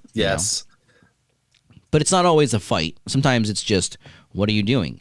Going into business for yourself. Meaning, I don't like what was planned. I'm doing my own thing, and I'm going to look good at the end against, like I said, what was planned. And so great promo by Crystal here before the cage match. This all made Ace very angry in real life here. So during the match, of course, he took some liberties on the innocent babyface Bobby Pin and decided to shoot on Bobby and beat him up before snapping his leg. So there you go. Snaps his leg. What is that called? A compound fracture? When the bone is just completely snapped into a Slim Jim. It was gruesome. Yep, so that's another thing, folks, that does happen in wrestling. Someone, like I said, John Tenta, someone decides this fake fight just turned into a real fight. You go back and forth between, these guys are all trained professionals. How could this happen so often? To, it doesn't happen that often. This is all part of the fake story. Them really fighting is part of the story. And it's just layering it from there. Right? A big aspect of wrestling. But yeah, somebody's legs sticking out of their body. It's hard to kayfabe that one. Can't do that, yeah. So poor Bobby goes out on a stretcher after the gruesome injury, which was done, again, intentionally by Ace. This was not part of the story, folks. So with everyone distracted by the gruesome injury, Bobby Pin being taken out on a stretcher, there was just nothing going on in the ring. So this thing went off the rails. So Wild Bill Hancock gets in the ring and cuts his own unauthorized promo. He talked about parting ways with the big show up north. He talks about the DWL being not what it used to be, and issues a challenge to Jack and Ace for a 3-way ladder match. Again, folks, just dropping you right into the world of pro wrestling, because on our rewatch of Heels in preparation for this episode here, when I got to this part, I said, hey, Chris, that promo from Wild Bill, was that not almost identical to a show that we attended recently? Granted, it wasn't unauthorized, the person that got in the wrestling ring, but the idea that you would leave the big show and come down to the little show, it's real. You know? Oh, yeah. The idea that you would have a line of people there, it's real. So, I mean, we've seen it with our very own eyes more than once in person. I got fired. I'm here now. I'm still pretty popular. It's just the way it goes. And it's more accurate than you might think watching it here on this show. So, obviously, Wild Bill going into business for himself, issuing a challenge. Now, that was not authorized, you know? So again, folks, what do you do if you're anywhere. If you're trying to film a TikTok in your backyard and somebody goes off script, like, what do? You're just like, what do I do? So in the world of wrestling, folks, everything is about turning whatever we got here into something for tomorrow, the next thing. So, Jack Spade's running a show. Somebody on his show just got legitimately, essentially assaulted and injured. I mean, I'm pretty sure that's like aggravated assault, basically, once you get to the point of somebody's leg getting broken. I would think so. So you got an aggravated assault going on, 2 of your employees, and then you've got a guy who, without permission, goes out in front of your crowd and starts talking and starts making challenges in front of this crowd. This isn't like footage that you can just choose not to release. This is live and in public, if you will. So Jack Spade goes along with this, goes out to the ring with the DWL title, and responds to Bill. Jack agrees to Bill's challenge and says he'll put the belt on the line. Again, Bill's not signed to a contract here. So business is picking up again, folks. So now we have some DWL results from this show. A huge battle royal happens. Diego agreed to let Rooster win because Rooster was pissed off that Diego was going to win. So then Diego says, I don't care about this at all. Let's change the finish. You can win. But then at the last second, Rooster changed his mind. So Diego did win by eliminating Rooster. Ace Spade beats Bobby Pin in the steel cage match, like I said, by shoot submission. Oh, yeah.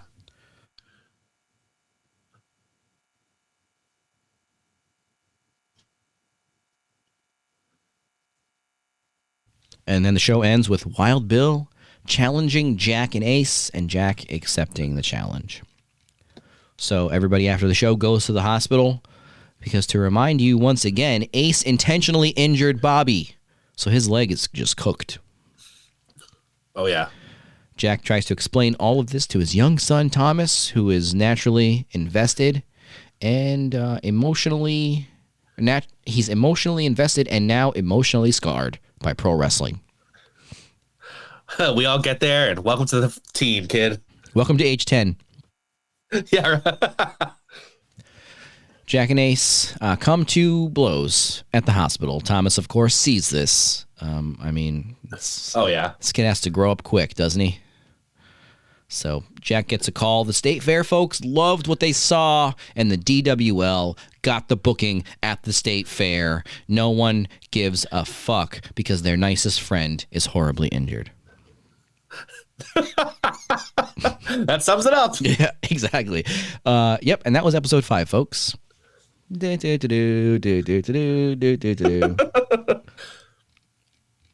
For some reason, whenever I think of any television shows like intro, I think of the intro for the show Entourage.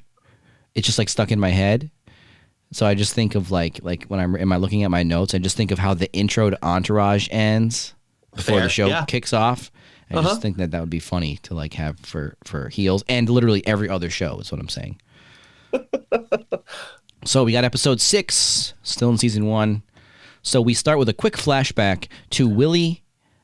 So there's different levels of flashbacks here. We have flashbacks to just a little while before this series starts, when it's like the same actors and obviously Tom King Spade, who is dead. Then in season 2, spoiler, we will get to flashbacks where they're younger people played by different actors. So this is just a somewhat flashback, and they start to and these things in the series kind of give away how far back we're going, right? So Willie and Tom King Spade are in the office of the Duffy Dome. Tom is stressing about money and repeating that he's a failure, really wallowing in it here, you know? So then cut to present day, Apocalypse is leading a Alcoholics Anonymous meeting inside the Dome. He's really showing the struggle that he's been through and showing more of his compassionate side. It's a shame that we only had him in season 1 here. Yeah, this is really where I was like, wow, I can't believe that James Harrison has this kind of range as an actor. And man, do I love Pac as a character. Right. So Jack is so busy, he has to go do a podcast to promote the State Fair show. Rooster is meeting with Charlie Gully at a diner. Gully is trying to recruit Rooster. He's being condescending. He throws some money at Rooster. Rooster gets in Gully's face. Gully says something about the Irish having a lot of brothers. Thanks, Charlie. The DWL roster, they go to the christening of Big Jim's baby and the cookout afterwards. Ace finally holds the little baby.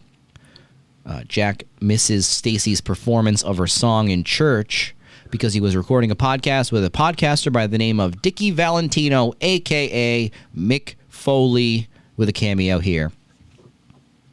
I forgot about that, and it was great to see him again. I was like, oh, Mick Foley, yes. Yeah, so he's like a inquisitive, aggressive podcaster. Jack gets pressured and asked the tough questions, and he can't even say for sure if the damn match is booked. Oh. So Jack is reading internet stuff on his phone, as we all do, while Stacy catches lightning bugs outside with Thomas. So another kind of a metaphor or a juxtaposition there of Jack being preoccupied with this wrestling bullshit, unable to care for his family. Too occupied with the dirt sheets, brother. You just reminded me of that thing I sent you the other day with the guy who was like, that's what the dirt sheet said. Yeah. Yeah. So, cool. Aren't we all just too preoccupied with the dirt sheets here, folks? Go out and catch some lightning bugs. That's with right. your children. Come on.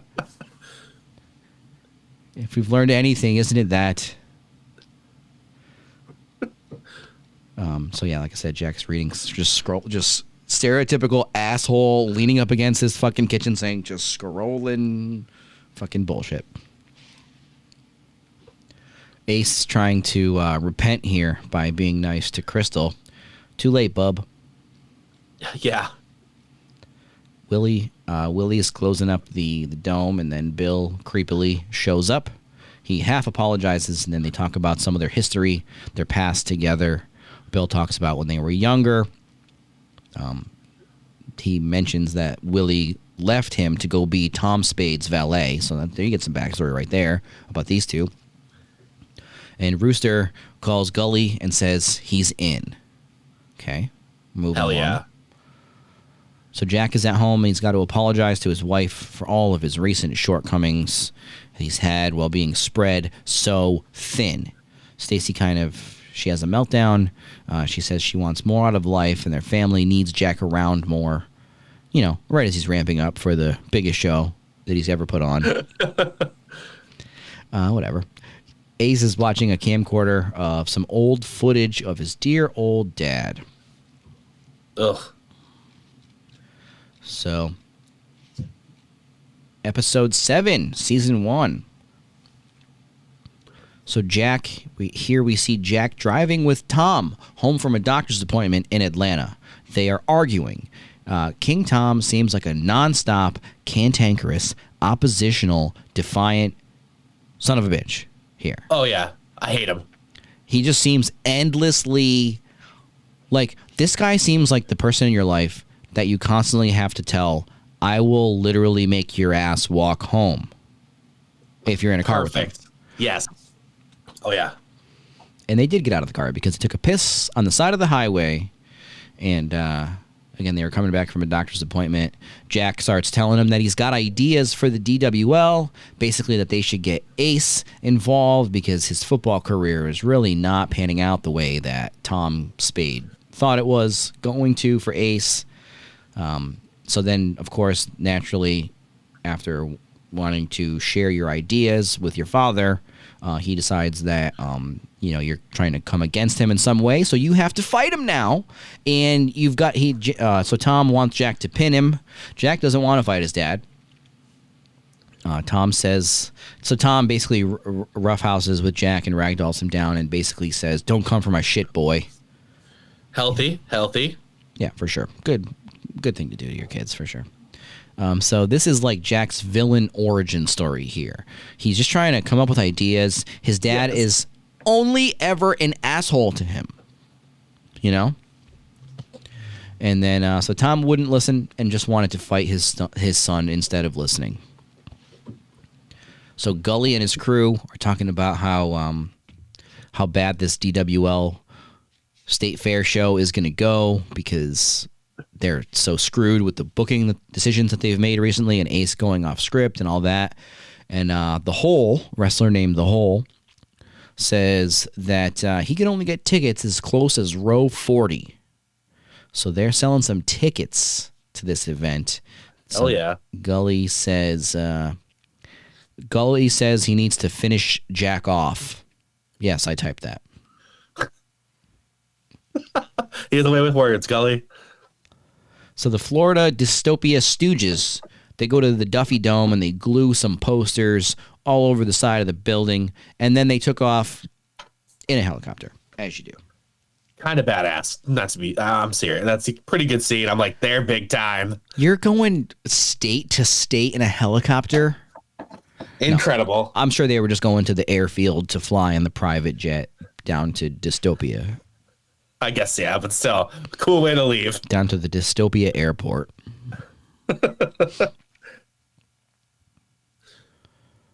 So Crystal goes to Jack's house to apologize. She pours her heart out to him, and he just goes inside the house. That's it. He doesn't give a shit.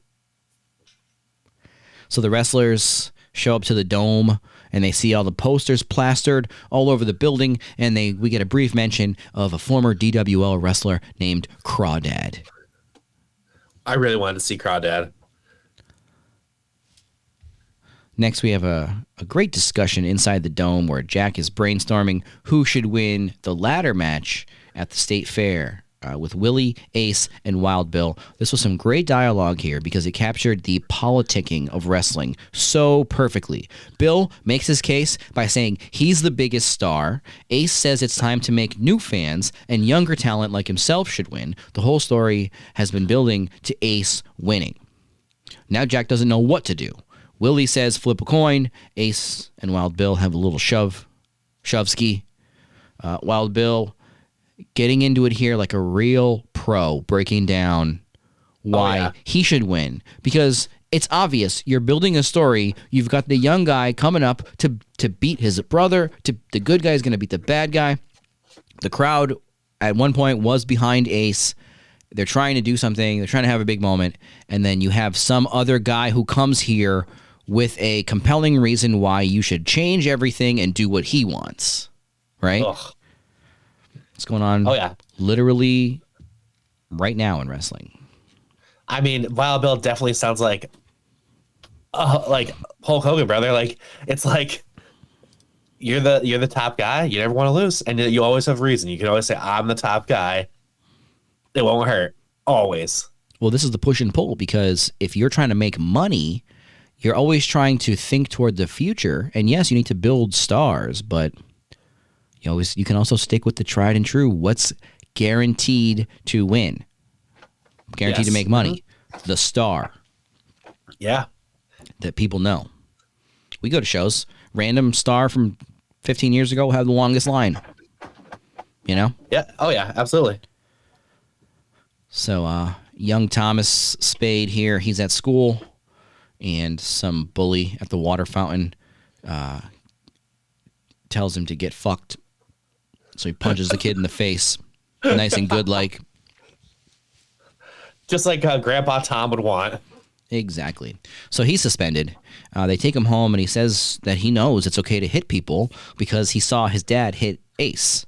And now Jack and Stacy are feeling like they are dealing with the consequences of the way they raised their son. He's out here just bopping fools at the water fountain. And Jack is not really that mad because Thomas, the kid, was older than Thomas, so Jack finds that to be like a victory for Thomas. And Stacy is like taken aback by this, and she's not happy that her son is suspended from school for fighting after her husband and her son's father is just also constantly duking it out with his brother. I like to say I'm on Stacy's side here. Thank you, Stacy, for being level-headed. So Stacy also tells Jack that she's singing the national anthem at the Georgia State Rodeo, which is the same night as the big state fair show. Wow, a lot going on here in the state of Georgia on a Saturday night. Gotta be the summertime, or I don't know what happens, but So the DWL has a tryout. This is where we meet the dad. He's there. So Crystal, she's trying out. This is her way to get her foot in the door as a wrestler at the DWL because, you know, they don't want her as a wrestler because she had a relationship with Ace, and that's going to piss off Ace seeing her face around. So she matters less because of that. Just like in wrestling. And so now you have to try out. So then there's a big rager at Charlie Gully's house in Florida. I capitalized Florida there. I don't know why. Ace goes to the party. It's a crazy party. Rooster is there. Ooh. Gully convinces Ace to stay, have some fun. Ace gets drunk, has a good time, and decides to join the cult and sign with the FWD. So Bill is bullying the dad during tryouts. Typical bullying behavior from Wild Bill here. Crystal jumps in the ring and demonstrates some decent in-ring skills. Who you been training with? Brother. So this prompts Willie to consider women wrestling in the DWL. Jack is not interested in this idea.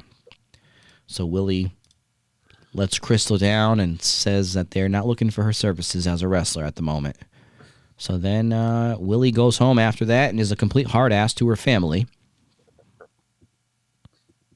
Just because. Yeah, why not? So we'll see more of that too. So Ace is backstage at the Florida Wrestling Dystopia show doing lines of some type of drug backstage with Gully and his wrestlers. So Ace FaceTimes Crystal, tells her that he's jumping ship and he's going to be on the show tonight. Wow. Oh, what a difference a day makes. Rick Rude. I'm going on the show tonight.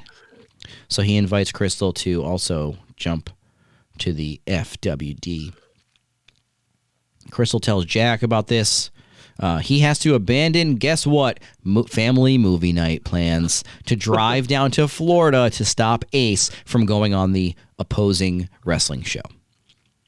So we actually have some Florida Wrestling Dystopia results to get to here. Rooster defeats the Hole to win the FWD title. Talk about hot shot booking here. Rooster Robbins. Anything can happen in the FWD. Isn't that what they say? So, yeah, Rooster wins the belt. Gully tells Ace they're like backstage in the gorilla position.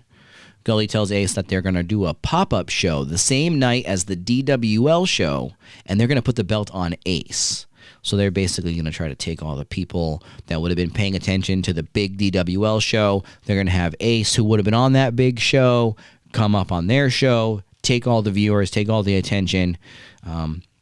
So Rooster was really a pawn in this to get to Ace.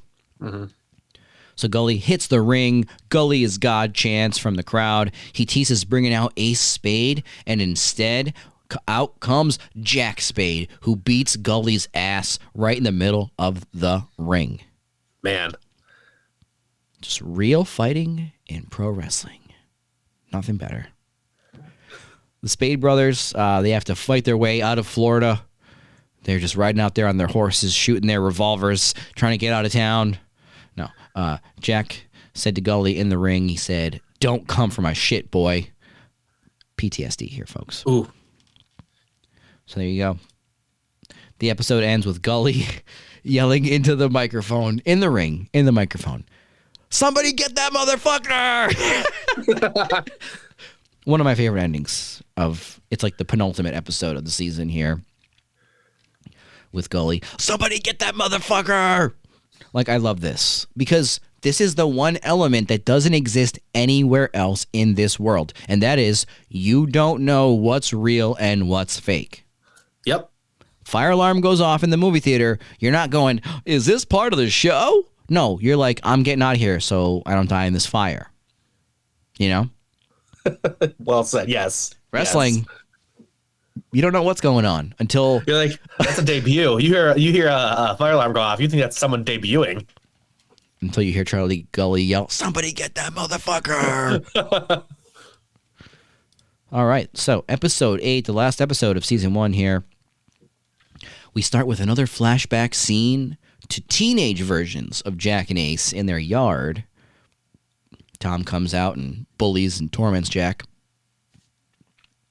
for perceiving that he was bullying Ace. So Tom really was defensive of Ace and had a preference here, it seemed like, for one son over another. Yes. So Jack tells Ace that he doesn't think he's ready for the big time. Ace asks Jack point blank if he planted the tissues in the crowd. Jack does not answer this question. This is like in the car on the way home from Florida. People are still just crawling up against the car, and they're just trying to get out of Florida. It's just Floridians, like, trying to hook their car. No, that's not on the show. So then Jack comes home to find his family gone. His family has left him. Another classic real-world wrestling trope. Which, if this was really more accurate, like pro wrestling, he would have come home to find his family gone, and then he would have immediately picked up his cell phone to call a booker to say, I am now free to book more dates. Touche. There is nothing stopping me from working. So yeah, no.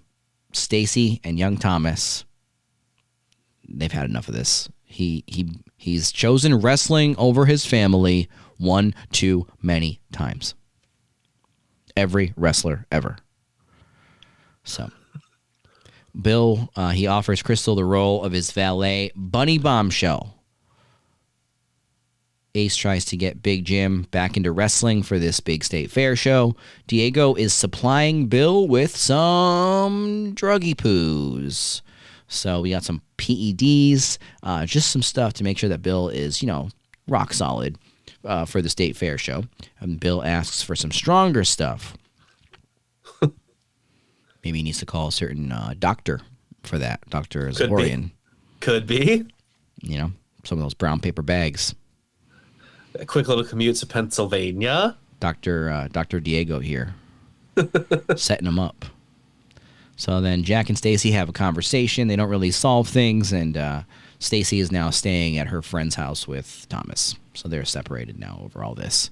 So the DWL roster, they meet up at the Duffy Dome before the show. Then they ride over to the state fair, Big Jim included, folks, because Big Jim is back. One night only, Big Jim Kitchen with a baby coming to a town near you. He's got a baby, folks. So Jack gives a big pep talk in the locker room right before the show. Steven Richards sighting. Oh, yeah.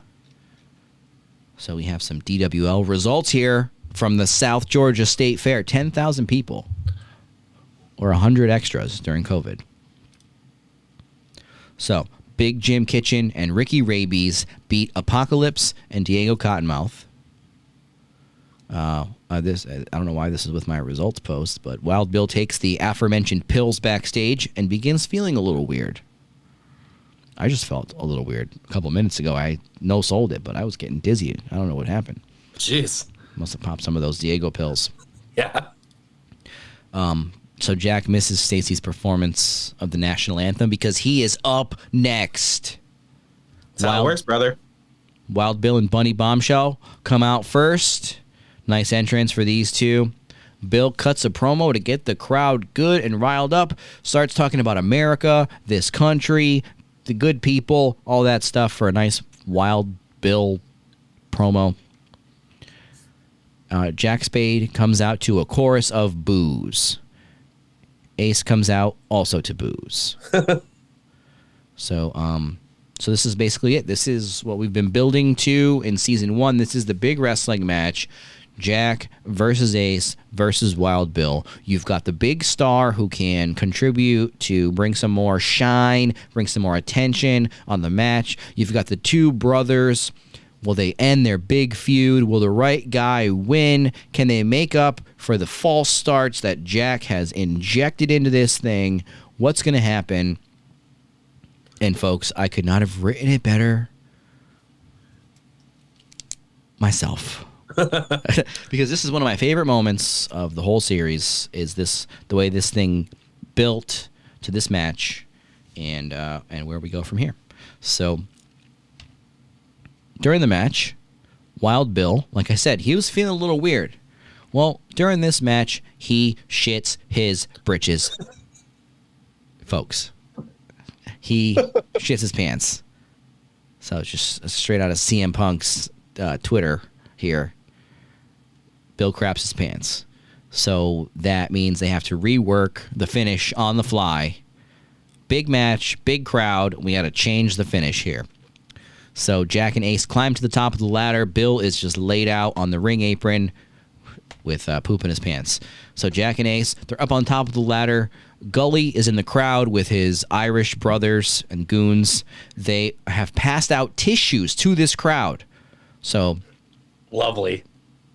The crowd throws one and hits Ace. And Ace looks over across the ladder at Jack and he says, "Did you do this?" And Jack says, "Not this time." Ooh, First admission here from Jack that he was responsible. That cardboard box that I mentioned and then never brought up again, that was Jack planting the tissues in the crowd to throw at Ace. Great brother. To ruin his brother's chance.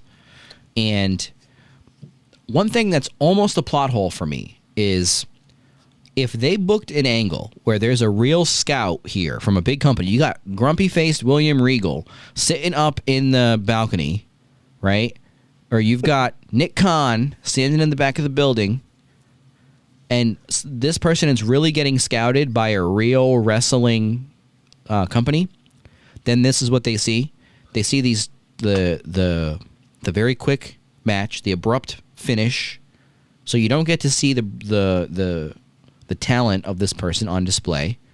But then you get this moment where the entire crowd is so invested in what's going on in the ring that they begin to throw the tissues. And you've just created such a viral moment here that to me, that would work as a tool to recruit this person. You would be able to say, look what they accomplished. Look at the show they put on. Look at the moment they created here, albeit with these tissues and tears and Ace looking like a crybaby. But I would interpret that as like something big that you guys just did, as opposed to, well, you didn't do anything good. All you did was this clusterfuck thing, you know? Agreed. It's all about those moments. Yep. Because there was that moment in GCW with Matt Cardona and Nick Gage where Matt Cardona goes in against, Nick Gage, the deathmatch king, in a death match, and he's wearing all white, and by the end, he's completely covered in red, and the crowd is throwing. He pins Nick Gage, and the crowd throws all their trash, glass bottles, and they're even throwing pizza cutters at him, showering him with garbage. Incredible.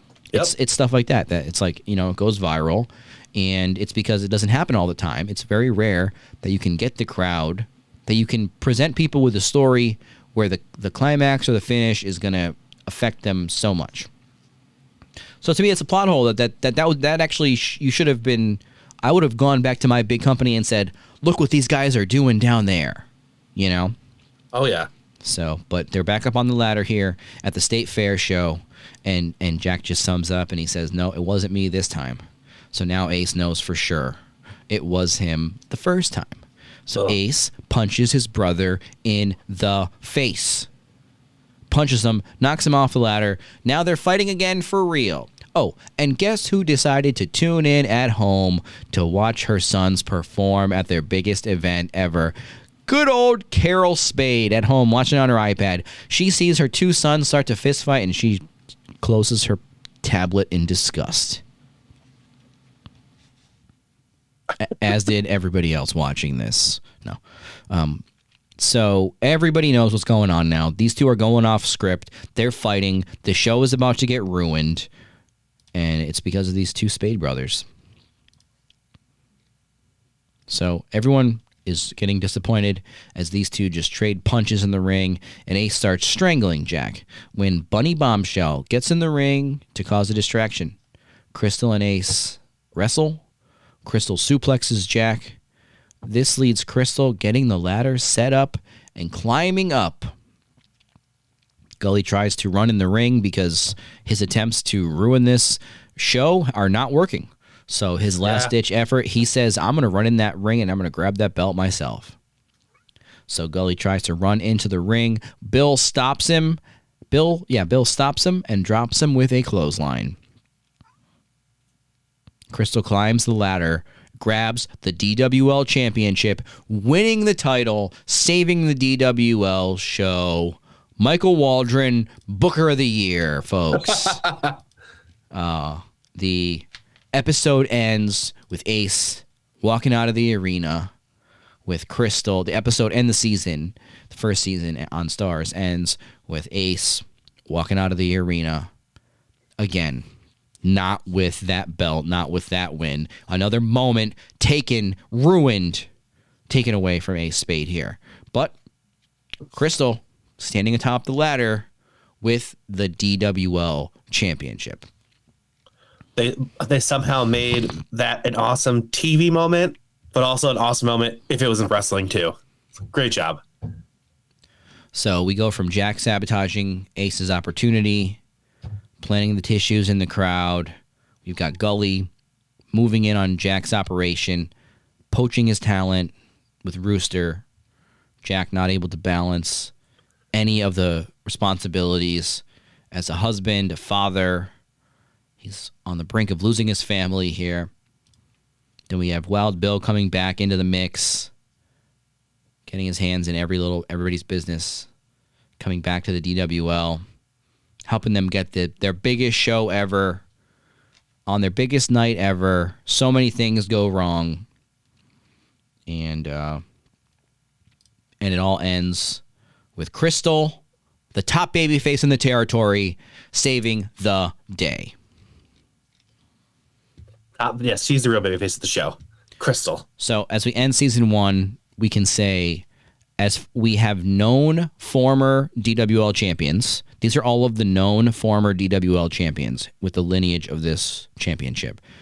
King Tom Spade, Wild Bill Hancock, Apocalypse, Jack Spade, and Crystal. Those are the only DWL champions that I could ever. That's an important belt, brother. Only 5 title holders over its long tenured career. I mean, you had these guys having a trilogy of a ladder match trilogy 20 or 30 years ago. And you've got 5 total champions of this belt. King Spade, Wild Bill Hancock. I mean, maybe one of the Goblin brothers was the champion and they just didn't. There was this wall, and it's the Hall of Champions in the Duffy Dome. Looks like the Greenleaf Community Center. And and it's got these pictures on the wall. And there's a lot of pictures. So there's a lot of champions here, but we don't get any information. I couldn't so much as read a first and last name of any other DWL champion. So folks, let us know. Hit us up in the comments. Hit us up on social media. Any other former DWL champions that I am missing here? Like I said, Tom King Spade, Wild Bill Hancock, Apocalypse, Jack Spade, and now Crystal.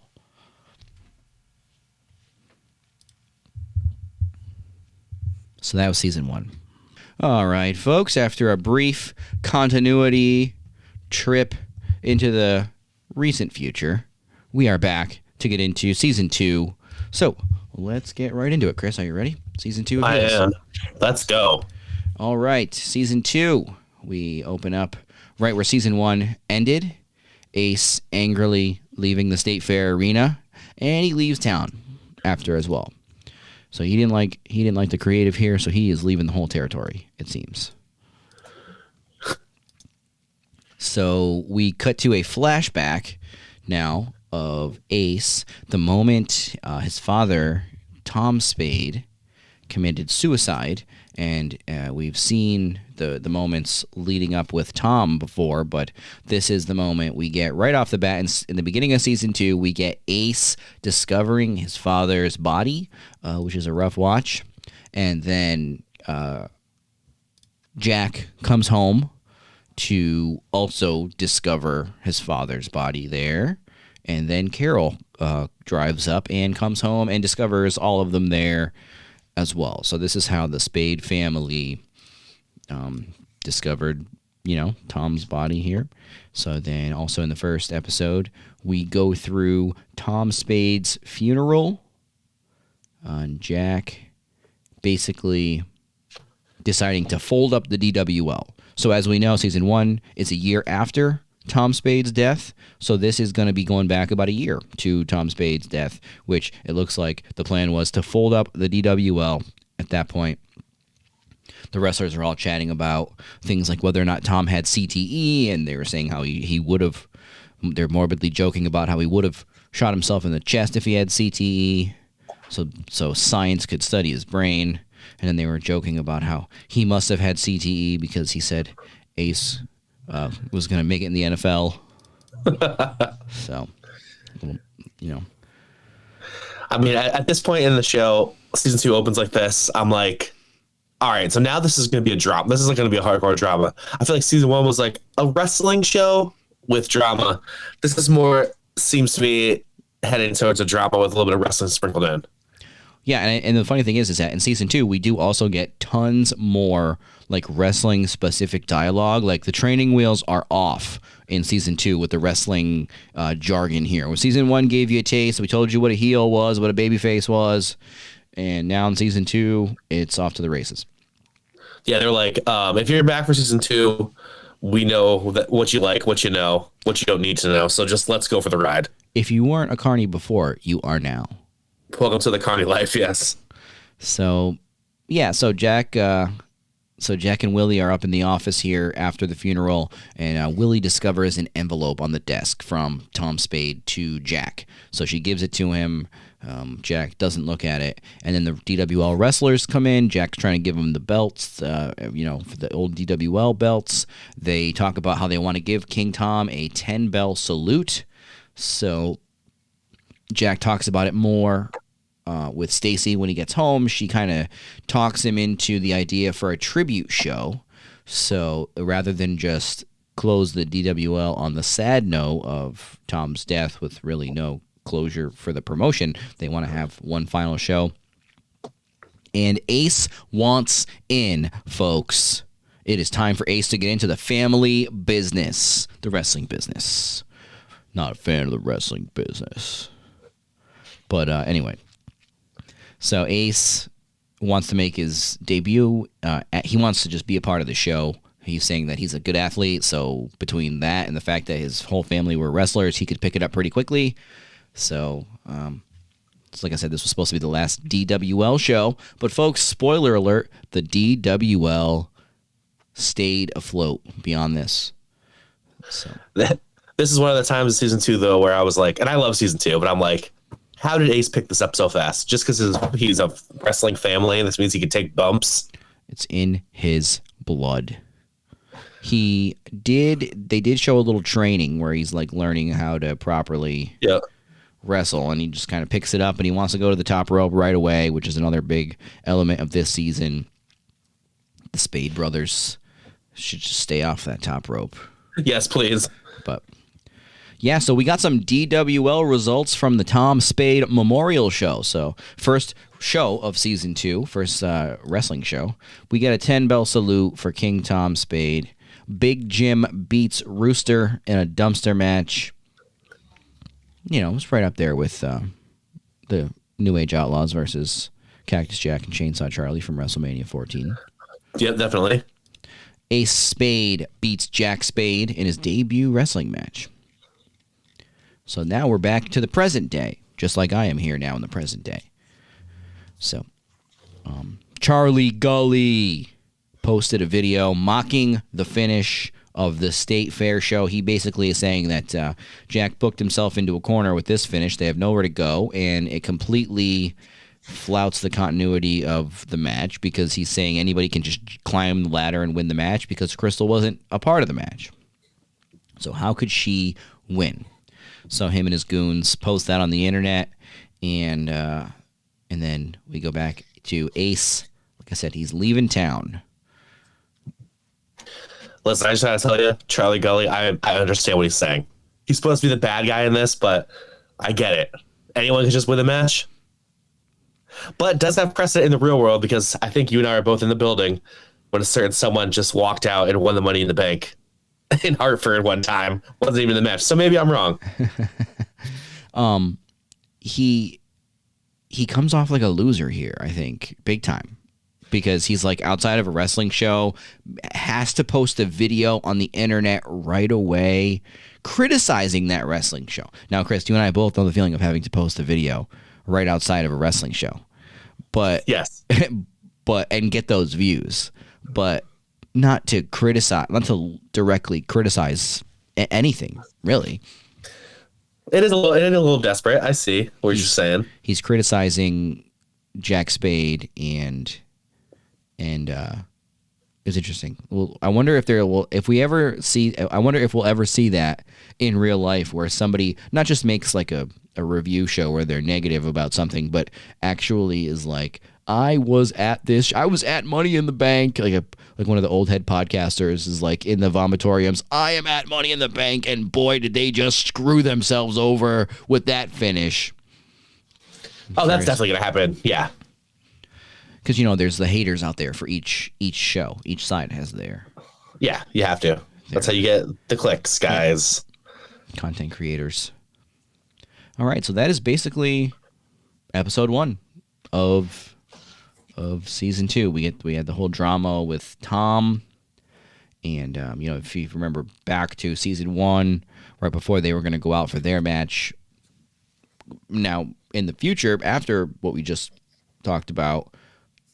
after Ace turned heel, didn't want to turn heel, Jack said, Dad knew you were home when he killed himself, right? And then now you get to see everybody go through it, and hopefully if we do get more of heels, we can just have a season that's maybe not centered around this for once. That'd be nice. There seems to be the scene in every season, and it's like, can we just move on? But that is part of the story, I guess, is that no one can seem to move on from this. So yeah, maybe we never will. All right, so episode 2. This one's called "The Journey Is the Obstacle," because Ace was listening to some self-help cassette tapes in his car on his excursion that he went on, not to Japan, but to just the woods in Georgia. So the show opens up. Jack, he's running late for work. He's got a big lawnmower meeting. Wild Bill hooked up with the nice lady from the state fair, Constance. He has another gas station confrontation here. This time where he has to pee. He tries to use the bathroom. He argues with the clerk, and he ends up peeing outside, and the clerk threatens him. So this young man cannot function in polite society. No. So Willie and Jack are meeting in the office after the show. Jack says that all the buzz is really good for the DWL. Willie says that she doesn't know what they're promoting now. Is Crystal really the champion? Says he's going to go talk to Ace. Wild Bill and Ricky Rabies, they're walking into the Duffy Dome talking about how the DWL finally has some upside after the state fair, but they need some upgrades for sure. So Jack gets in the ring for a roster meeting and thanks everyone for their work at the show. It's like the morning after, like the haze of like, we just had a show last night and now we need to kind of figure out what's next. And they all meet. So that's one thing about this show. I don't think that there would be as many actual physical meetings here. Because if you remember, Ricky Rabies was like coming in from out of town for his shots. So, yeah, I think in this season, Ricky Rabies, one of the big things is that he's all elite. He signed the DW. He's all Duffy Dome. He is. He's signed with the DWL. So yeah, Big Jim is back. Nothing's gonna hold him down. He has a kid now, though. Jack takes the blame for Ace going off script. Like he always takes the blame for everything for Ace, which is doing Ace so many solids right now. Yeah. A lot of favors that's doing for him. He can't even go out in public without peeing on something and getting threatened. So he says Crystal is officially on the DWL roster. I mean, on the roster. Last time I checked, she's the top babyface in the promotion. She's the champion. What are you talking about, Jack? She's on the roster. So Jack says he's gonna go and write the show, the next show, and he says that, oh, by the way, he's going to invalidate the results of that ladder match. So there you go, Crystal. We're going to dusty finish the state fair. So then Crystal didn't like this. She runs over and approaches Jack, letting him know her frustrations about the having to relinquish the belt. Jack is almost never nice to Crystal. He basically says that she said that she would do whatever is required of her, and now she wants to act like she should keep the belt, which, a little heavy-handed, I think, of Jack here. Yes, that is a thing that exists, people trying to get the best possible outcome for themselves and their character. But, geez, I think all we really needed from Crystal here was some type of way to get the belt off of her, if that's where you need to go. But don't just invalidate the results of the state fair. We all saw it with our very own eyes. And it was a big pop, huge. Everyone loved it. And Jack is being a little stubborn, like always. Not the greatest booker sometimes. Too much emotion. Yeah. Well, I mean, he books a lot of great stuff. It just never what he books never happens. That's a good point. It's always a dang shoot in the middle of the ring with these guys. He doesn't like going off script, though. He can't handle it. Yeah, he doesn't like when others go off script. He needs to have the control of everything. Mm-hmm. So yeah, he's playing some serious hardball here with Crystal, being really dickish. Yes. So Willie talks to Crystal and kind of lets her know how bad of an idea it was to approach Jack and second guess his booking decisions. So Willie is like letting Crystal know that Jack is in charge and he don't take no guff from you, young lady. It's uncouth to question the decisions of a wrestling booker or promoter. How dare you approach these hallowed individuals with thoughts from your little sawdust brain, you wrestler. No, but that was kind of what they were going for. It was like you don't go and second guess the booking here. Yeah. Once it is decreed in wrestling, it will be done. So also Willie brings up to Crystal that can you even wrestle 20-minute match? Crystal can do a Hurricane Rana in a bar fight and get a couple moves over with El Dorado, but can you do a nice 30-minute Broadway here? Like Greg the Hammer Valentine? It's a great question. I mean, Kevin Nash never needed 30 minutes, and he goes over, but whatever. He was over. Can't say he wasn't at times. But, yeah, Goldberg never needed 7 solid minutes. That's right. This one time, there was a Goldberg match that was 12 minutes. One time. That's when you said that seemed very, very long. I felt like, well, wow, that's sorry for Goldberg. I might be exaggerating how long it was. But, yeah, so it is a good point, though. I mean, if you are going to run around making demands about the belt, you need to be able to get in the ring and back it up. I mean, it's true. I mean, Jack is being a dick, being a big asshole. But, I mean, yeah, some of his points are correct. It's true. And that's Willie telling her that she's to wrestle for 20 minutes, but still, like, good wrestling point. Well, she hasn't paid any dues, is the moral of the story here. She did save the day, and she is over.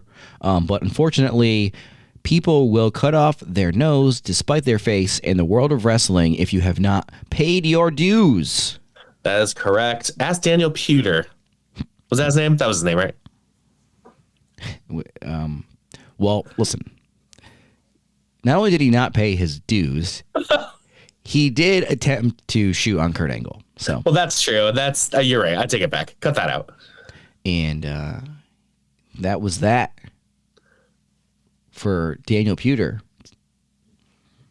But that won't be that for Crystal. Don't worry. Just remember a seething Kurt Angle getting up, getting right in Puder's face. And he's saying it, but you can't hear it, and all you see is his face, and he says, "Are you stupid?" I know. I mean, dude, that's crazy dumb. But I just I can't stand that Hardcore Holly was the guy who's like beating him up in the Royal Rumble. You know, like he's the thanks, Bob. You're such a bastion of wrestling hope. Like, shut up, Bob Holly. Yeah. Anyhow, so Crystal, we'll see if she can shoot on Kurt Angle as time goes on.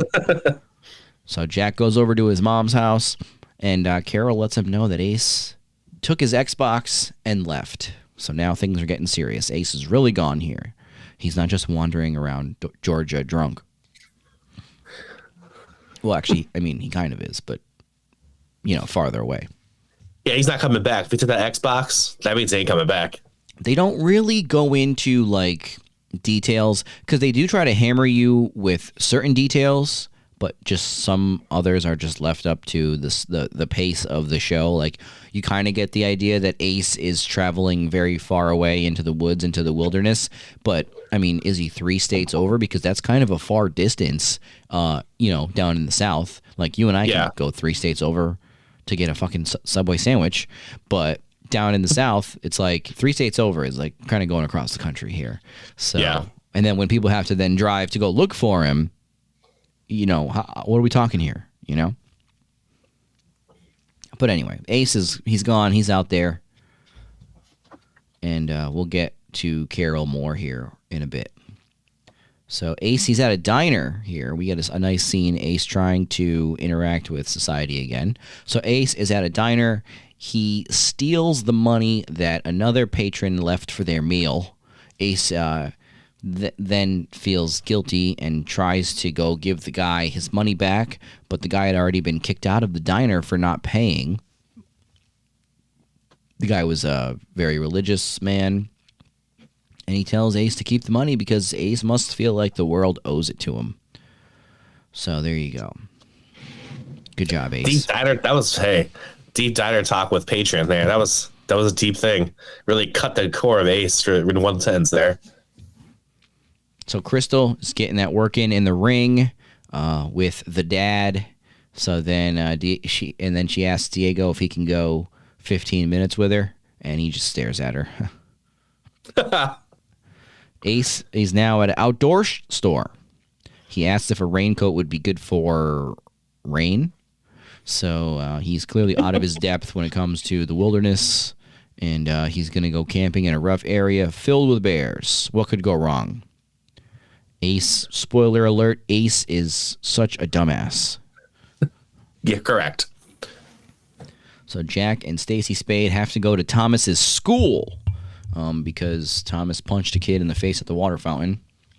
So the school psychologist tries explaining to the parents here that it was a bad thing for Thomas to punch another child and break their nose. So Jack has a typical simpleton diatribe where he just justifies whatever behavior is going on with some ideas that clearly indicate he himself has some issues that haven't been dealt with.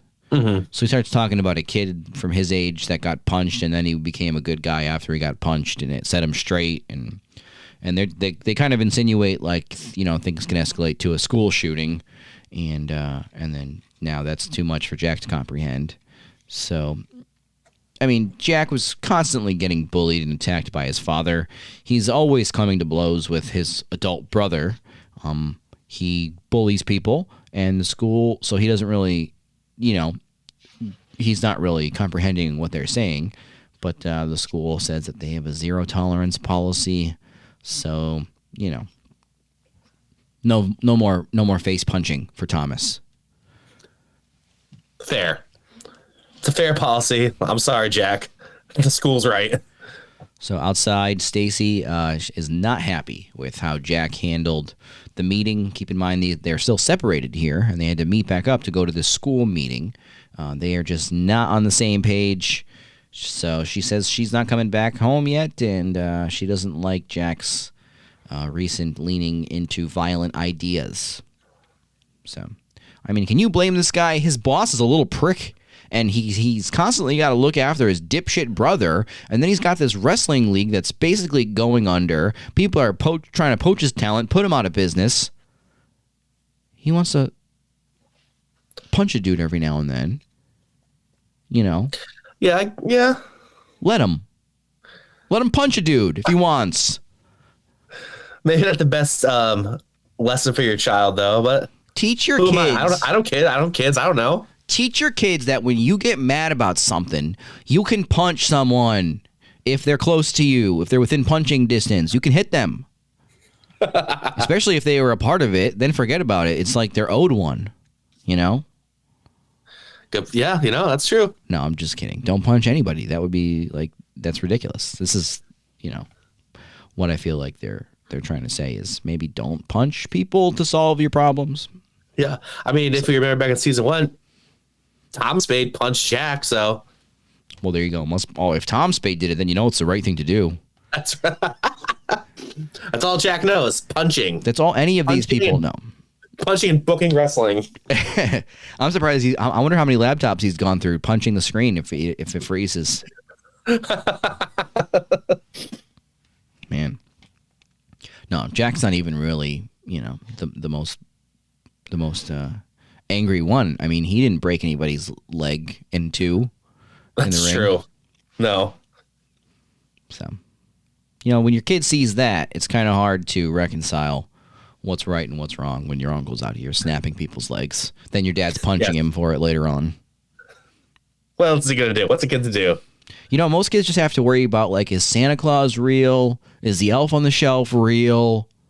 This one's like, hey, is my dad viciously punching my uncle near that vending machine? Is that real? Or is the elf on the shelf real? Which is it? Is my dad's job real? Yeah, what's real and what's fake here? Who's working who? It's tough to deal with at a young age. So yes. But, Thomas is he's allowed back in school. And Jack proved himself to be a dumbass as well, but not quite as much of a dumbass as Ace, I think. Yeah. Show's all about generational trauma, I guess. I would say so. Maybe that's what wrestling is all about. Now we're getting deep. Here we go. Well, so like I said, Stacy's at her wit's end with Jack and his combativeness towards everything. But Jack, this entire time, feels like he's being attacked from all sides. So Jack explains that his father left him a suicide note that said, Jack, take care of Ace. And he thought that that's what he was doing. Jack goes over all the areas in life where he feels like he's failing, being a father, husband, brother, the DWL. He says he's just a dude who is trying. I'm just a dude, he says. Heck yeah, man. Aren't we all? Mm-hmm. I'm just a dude, but I don't have to punch people when I get mad. I actually thought this was a great scene, though, because I actually believe Jack.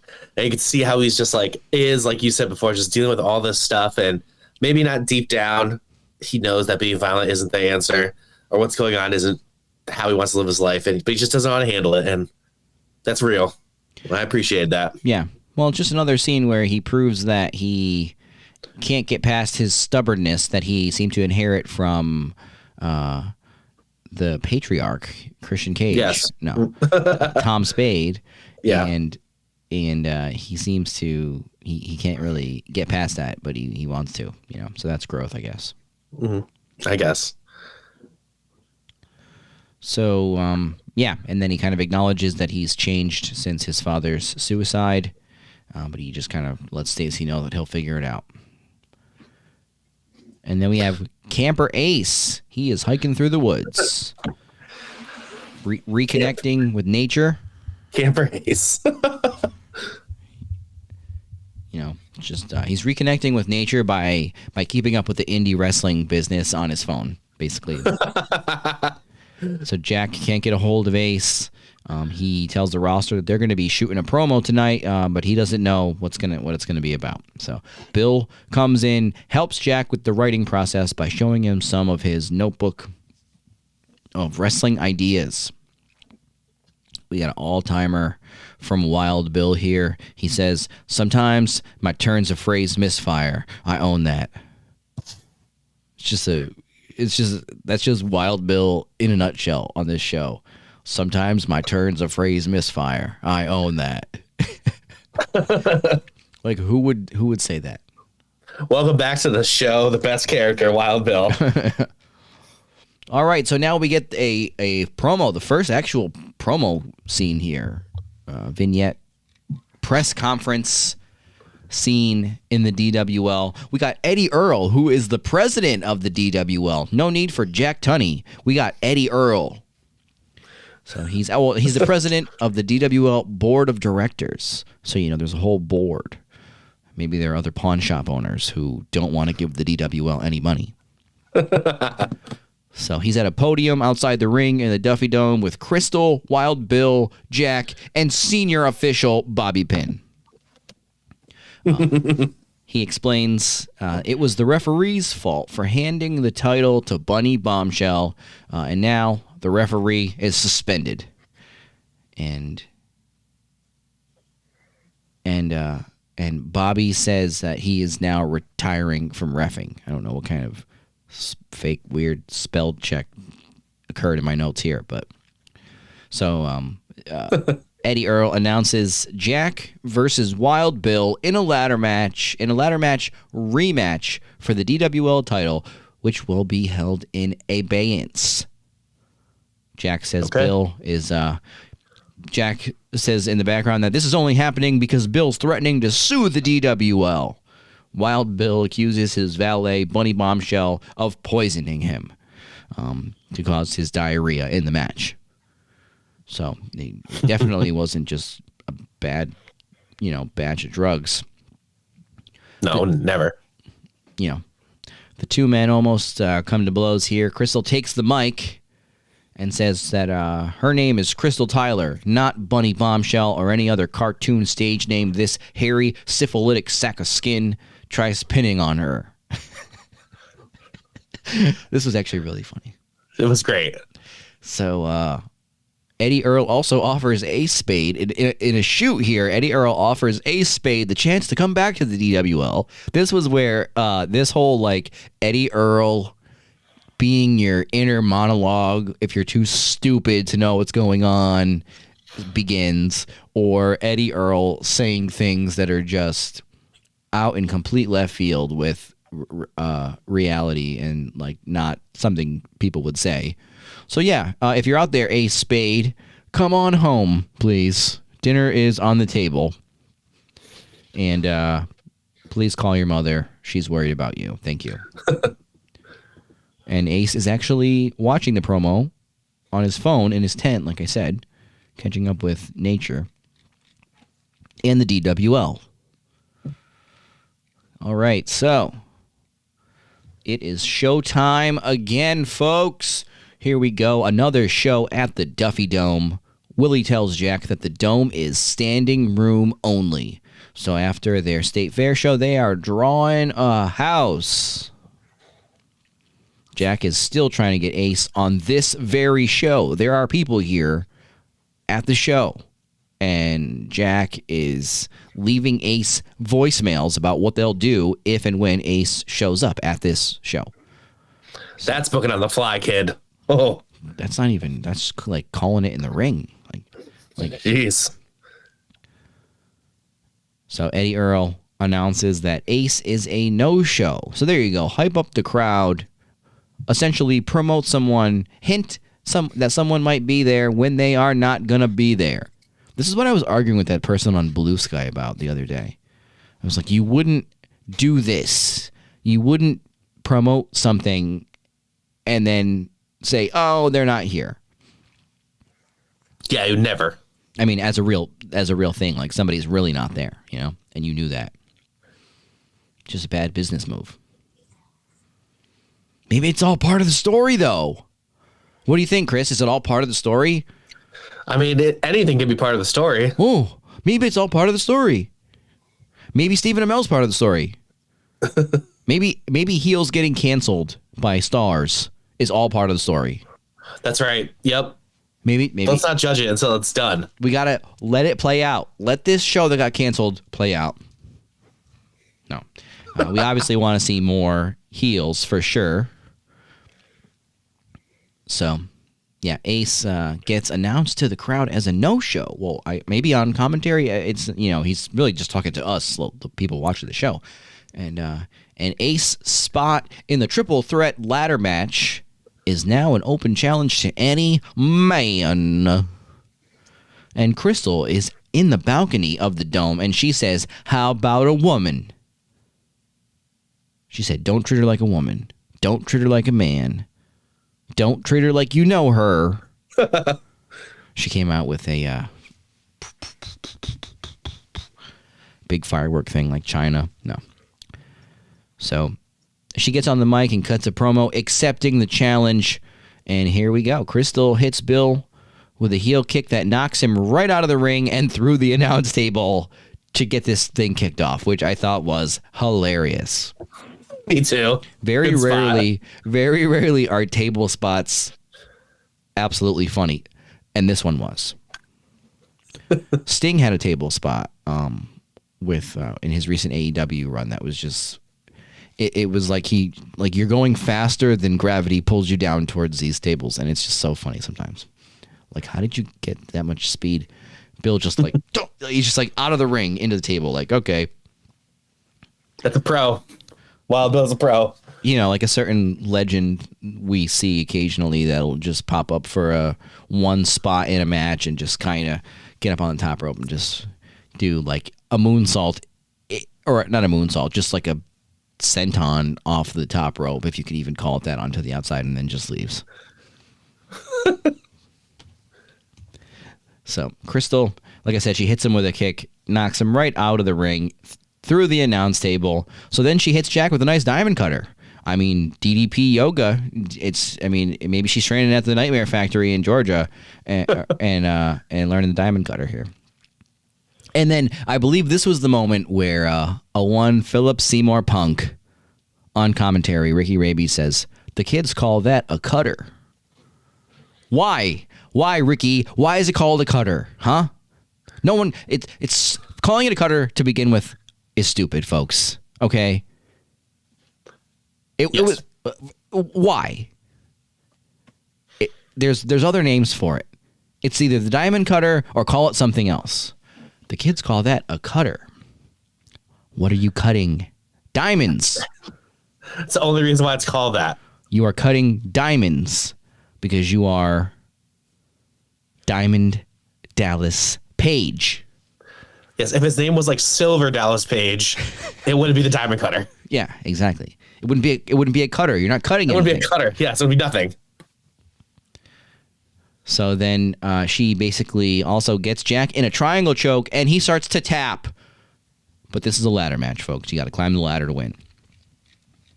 Crystal grabs the belt as Wild Bill pushes the ladder over, and she climbs over the rope to the balcony on just like a piece of rope. And she has the DWL title with her, winning the match and the DWL championship. Folks, they have doubled down on Crystal being the DWL champion. More good booking decisions here in the DWL. Yes, I was watching this actually like it was a real match because I'm like, you have to give her the title. Then I'm like actually watching it and hoping, and I'm like cheering for her winning, so it's great. This is a good example of, just further establishing somebody by making them win twice. Yes. Just like after WrestleMania 31, when nobody wanted Roman Reigns to be in the main event, or I'm sorry, before WrestleMania 31, when nobody wanted Roman Reigns to be in the main event because Daniel Bryan was in the main event last year, but then he got injured and he was just coming back, and they booked a match between Roman Reigns and Daniel Bryan, and Roman Reigns won. Uh-huh. I don't really think about those days. They doubled down on Roman when nobody wanted them to, but now here we are. Yep. Not in the Duffy Dome, though. Those people want Crystal. If we get to season 12 of Heels, we will have Crystal as the tribal chief. And she will have taken over the entire wrestling business, elevating it to new heights. We can only hope. Crystal Tyler, global superstar and greatest of all time. Book it. No. So Crystal wins the belt again here. So they took it away from her just to have her win it back fair and square. Silence the doubters. And here we go. Yep, so really we got a DWL show, but the only result I have here is that Crystal beats Jack Spade and Wild Bill Hancock to regain, essentially, the DWL championship. So we got another Bible reference here from Bill. He says, Saul falling on his sword, his armor bearer falling on his sword with him. So there you go, folks. Saul and his armor bearer. Wild Bill. Thanks, Wild Bill.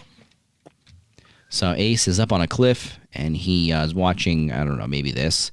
He walks off the cliff, landing on a lower cliff, while he's listening to the voicemail from Jack about coming to the show. And now he is stranded on a cliff in the middle of treacherous woods with a leg injury from falling off the cliff. So that's how we end episode 2. Ace is now done for. I remember I wrote in the notes I took, Ace just fell off a fucking cliff. It was crazy. Yeah, and for a second I thought this show was falling off a cliff. With that, I'm like, what is he doing? What's happening? Is he dying here? Gonna kill off a character? So, episode 3 is called Discord. So we got a quick flashback. A young King Tom, Carol, and a child version of Jack. They're at home. Carol whips Jack with a belt for the high crime of stealing some cake. Okay. So now we're learning here that maybe King Tom Spade wasn't the only abusive parent in the Spade household. We got this religious zealot here, Carol, whipping her son's behind with a belt here. Like I said, over cake. Yeah. And it wasn't like one little like whip of the belt. It was a beat down. It was pretty gruesome. Yeah, horrible way to treat your kids. And so Carol cites some scripture to young Jack, who is obviously disturbed by getting whipped with a belt. So then grown-up Jack finally tells Carol off and says if the two brothers end up killing each other, she will have played a big part. That's it? That's all you got for her? Jeez. That's okay. That's a good one. I like it. I'm giving her a little bit more. Peace of my mind. So Jack takes Carol's phone because she has tracking turned on to locate Ace's phone. So now Jack's looking for Ace, who's injured and stranded on a rock face. But he does get assisted by some nice hikers who rappel down with ropes and gear to save this pathetic idiot. Well said. So Bobby helps Crystal work out and train because again she's got to get a solid 15 in here in the ring, maybe 20. Rooster, he's buying his dad a fancy medical bed with that Florida wrestling dystopia money. So Wild Bill and Diego, they start a podcast, the Wild Bill Hancock Podcast. They discuss DWL results, and Bill is in character for the podcast, but as we've learned, he's also in character at bars when he's playing pool and stuff, so yep, not much different. And he cuts a promo on Bunny Bombshell, so tune into that podcast if you want to hear Wild Bill's thoughts on Bunny Bombshell, turning her back on him. So basically, Willie is in charge of the DWL now. Jack is tracking Ace, and Thomas calls Jack and asks when Thomas is going to be able to come home. So then Thomas says he hasn't gone back to school yet, so the plot thickens here with Stacy keeping Thomas out of school, playing games at this point with Jack.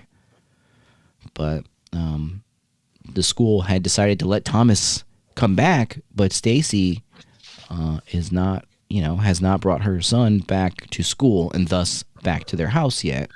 Jeez. So that's some old bullshit. But Jack is kind of realizing how his actions are affecting others around him. So Diego is kind of coming out as a jack of all trades for the DWL here. He's got a lot of ideas. He's just talking about all the stuff he wants to do. Ace, like I said, he gets saved by the two female hikers, and he asks them if they want to have a threesome in his hotel room. They decline and tell him to be better. That's what happened. Yes, Ace. Please be better, Ace. That's all. I can't say anything, but they're right. Be better. Be better. Stop going in the woods. Stop hitting on lesbians who want nothing to do with you. So, Jack finally finds Ace in his hotel room. Ace cusses him out a few times. Jack wants Ace to come home. Jack tells Ace that he didn't want to lose him to the big show up north. He was reliant on Ace for the DWLC. Finally, some truth from Jack Spade. That's why he did it. He was relying on Ace for their rinky-dink little wrestling operation here. And Jack brings up how he didn't really properly handle their father's suicide. No shit, huh? We all saw it. I'm glad you're with us now, Jack. Welcome on the bus. Yeah, exactly. Welcome aboard. So Ace talks about, his struggles after being a star high school football player who's just a jackass in real life. So, so Ace does not come home. Jack gives him a wad of DWL cash for gas and expenses. Wow. I'll take some of that DWL cash. Jeez. Yeah, come on. Who's bankrolling this operation? The $1 Million Man? Ted DiBiase somewhere, yeah. Sheesh, that's a lot of money. Is that just all the money, Jack? You're just giving all the money to Ace? People are working out here for a hot dog and a handshake so you can give the money to your idiot brother. Unbelievable. Blood, sweat, and tears, folks. Going right to Ace Spade. So, right as Crystal is getting ready to start the intergender wrestling and getting in there with the men in the DWL, the crew here, they see some news on TV that in their world, a pro football player goes viral for a domestic violence video. So this causes a nationwide spotlight on abuse of women. So Crystal Wrestling Men is now off the table here for this. So now Crystal feels like she just lost her opportunity. And also, Crystal and Bobby are officially dating. So, cool. Yeah, that's nice. Gully and his gang invade the Duffy Dome and confront Jack right in the middle of the ring here on a random day that Jack is walking around. So, Gully makes the fair point that turnabout is fair play. Indeed, it is. Yes. Anybody who doesn't believe that, take it up with Charlie Gully, because turnabout is fair play. So you come into my show and punch me in the face, and I can seek reprisal. That's how I feel. Fair. So Gully says that Jack's criminal assault of him, it's their highest viewed Instagram video. So, of course, he sees dollar signs there. Gully says that this is all free storyline, and he wants to turn this into a co-promoted story between the two shows. Which this is what people do, folks, in the real world of wrestling. I was just like wrestling. Yep. It may seem ridiculous, it may seem far-fetched, it may seem convoluted, and it may seem unlikely to happen like this, but this is actually quite common in the world of wrestling. It's one of the realest things that they ever wrote in the show. So on this fictional television show, one guy punched another guy, and the guy that got punched wants to turn it into a story so they can perform together on their shows and make more money together.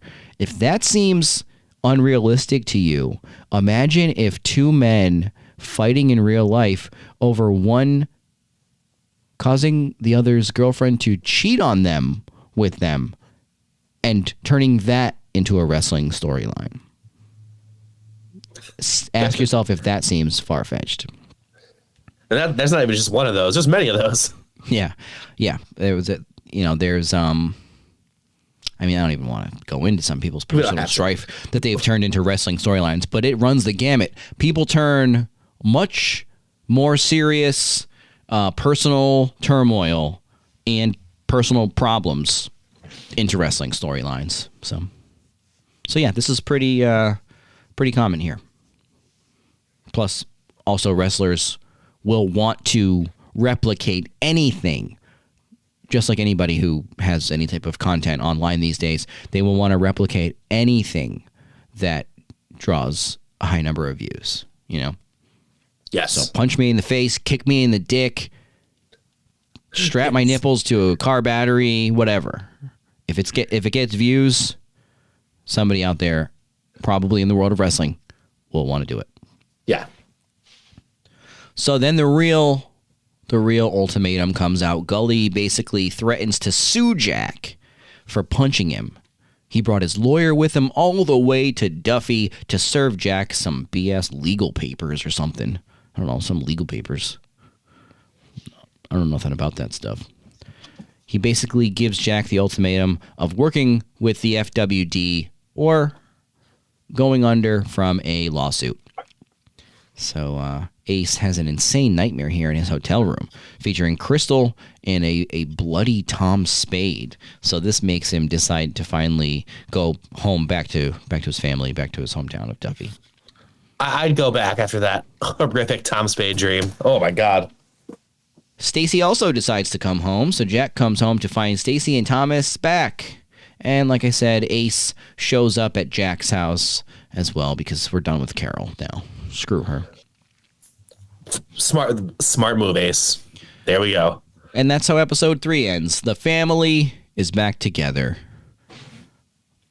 Episode 4 of season 2, called Heavy Hands.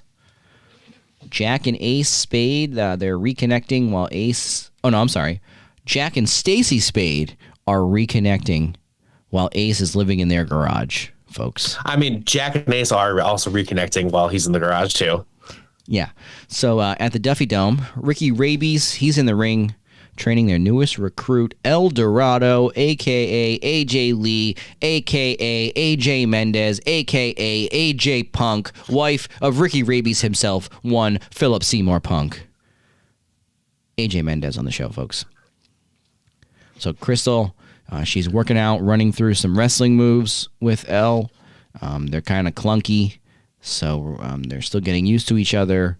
Crystal, her inexperience is kind of coming out here that she has a limited move set, Chris. She has a limited move set. Ugh, can't have that. Gully and his crew, they're waiting at a restaurant for Jack. He says the cross-promotional card is a bad idea. He says the FWD guys just smash each other with fluoro tubes. Okay. So fluoro tubes, folks. What kind of Stephen Amell? What are we doing here? You smash each other with fluoro tubes. I don't know what that is. I've never heard that before in my entire life. I don't know that either.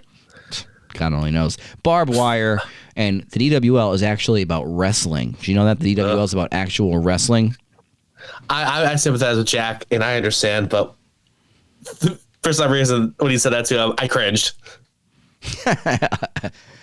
Gully says that they're obligated to follow up on Jack punching him because the video is their highest viewed on Instagram.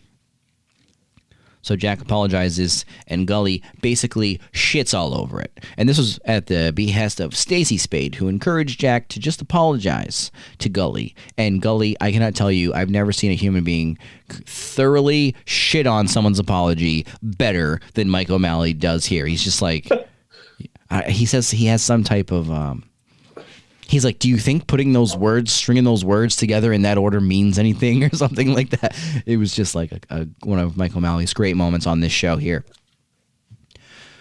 So yeah, Jack tries to apologize, and Gully tries to convince Jack that this is a good business move because the FWD has a much bigger audience.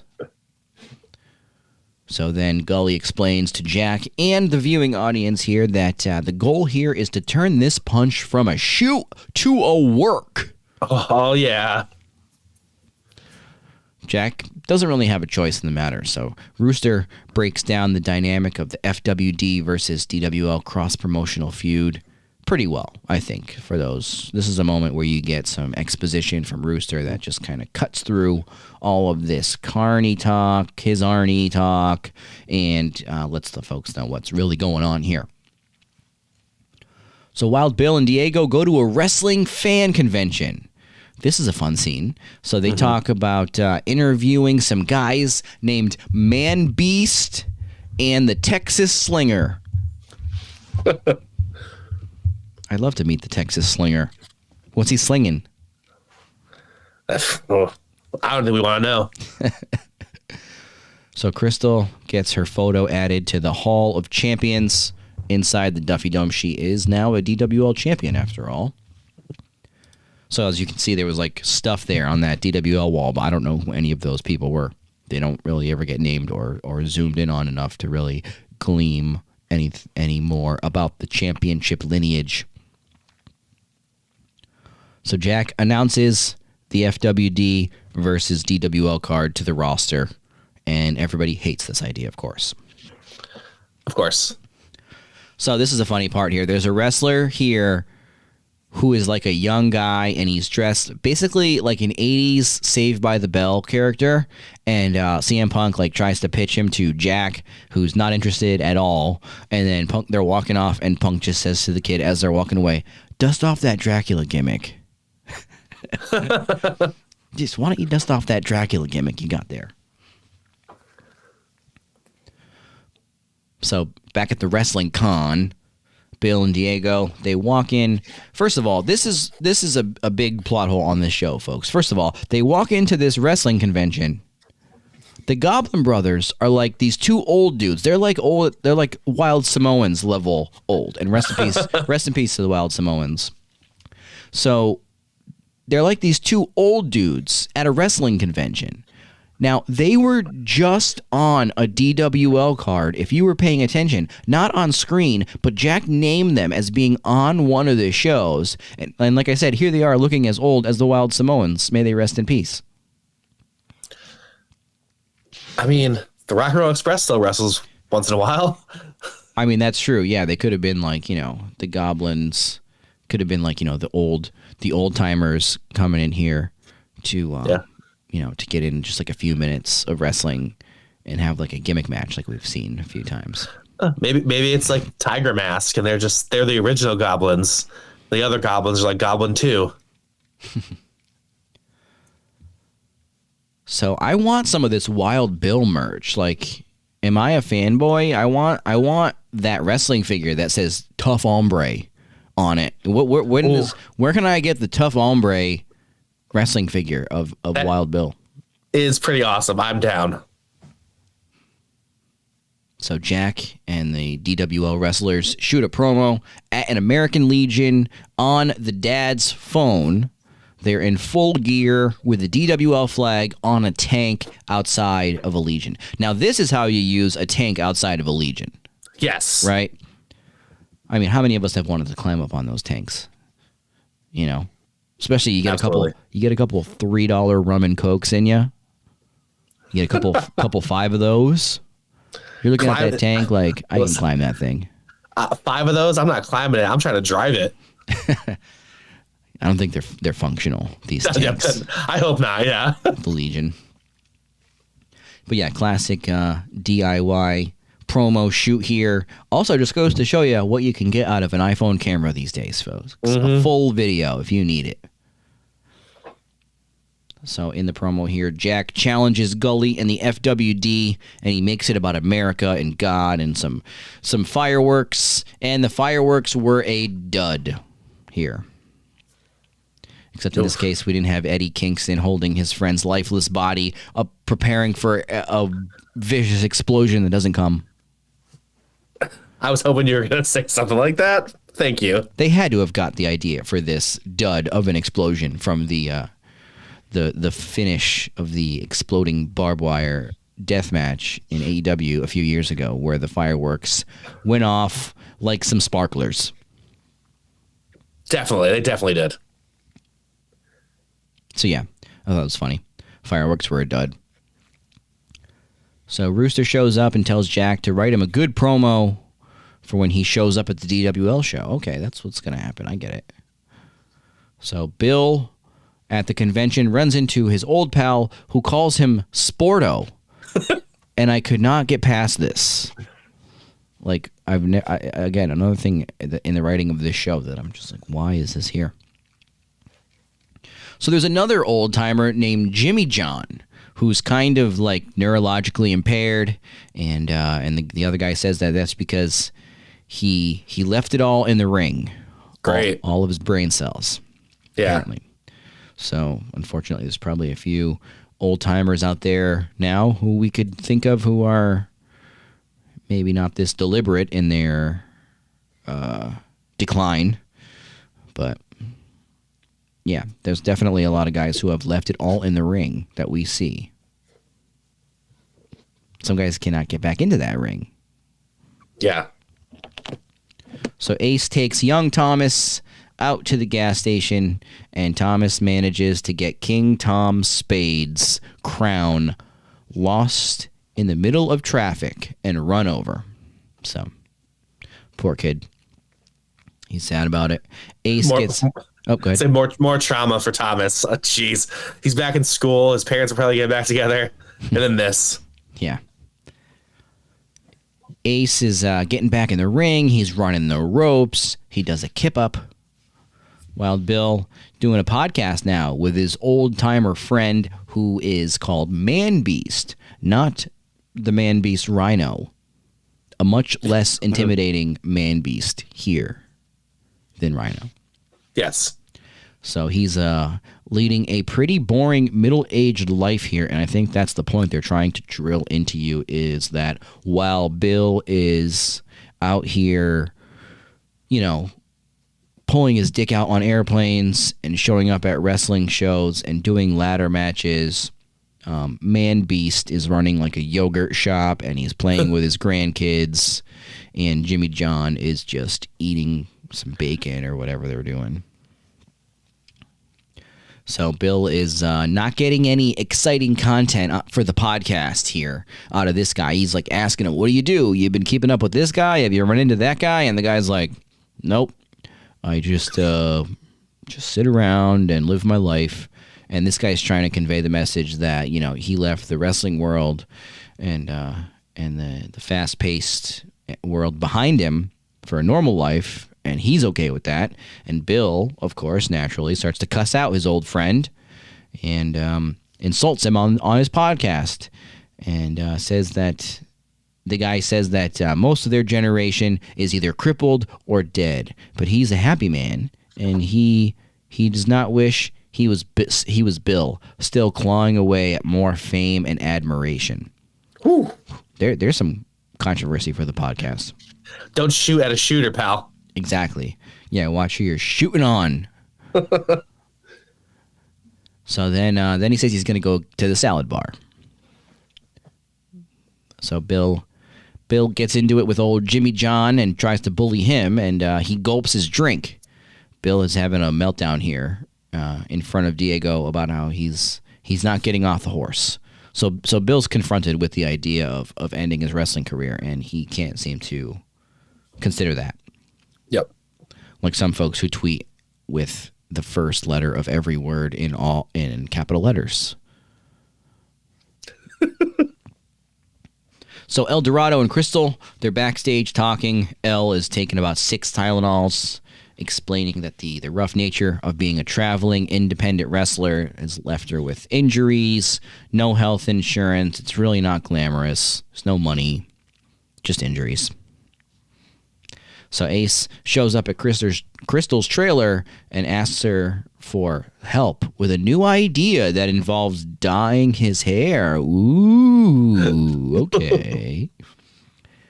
Rooster doesn't like the promo Jack has written for him for the DWL show, so Jack writes him a new one.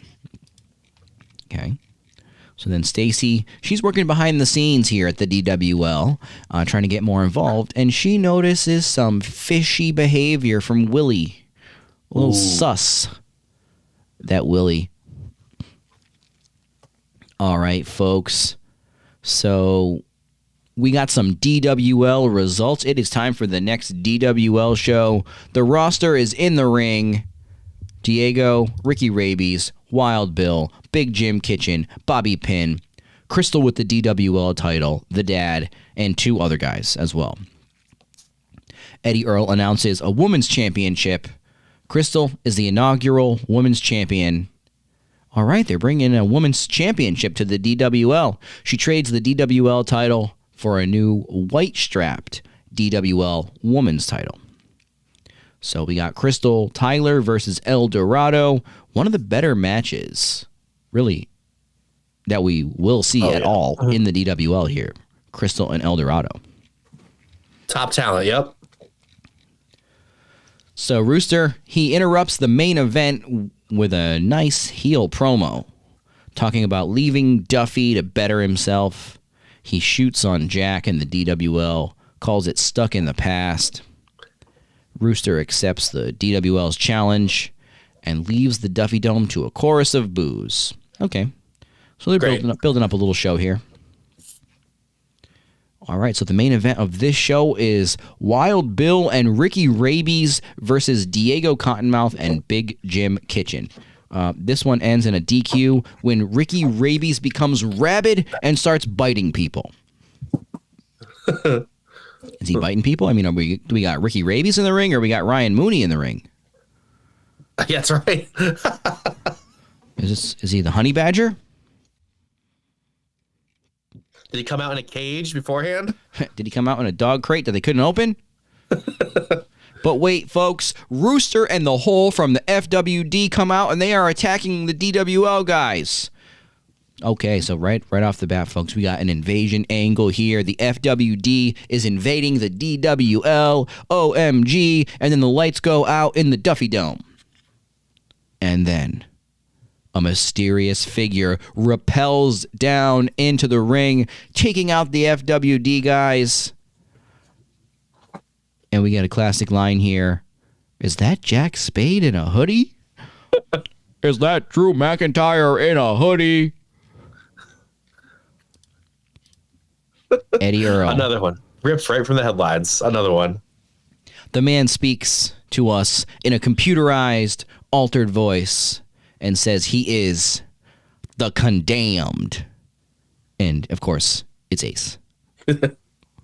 So I also want to point out that on a random episode of our podcast, Wrestling Fan Chris here, when it was announced that season 2 of Heels, when they finally showed us some footage of season 2, they showed this person, and you hear Eddie Earl with some tagline of like, who is this mysterious person? And I was like, yeah, I wonder who it's going to be. And Chris immediately goes, it's going to be Ace.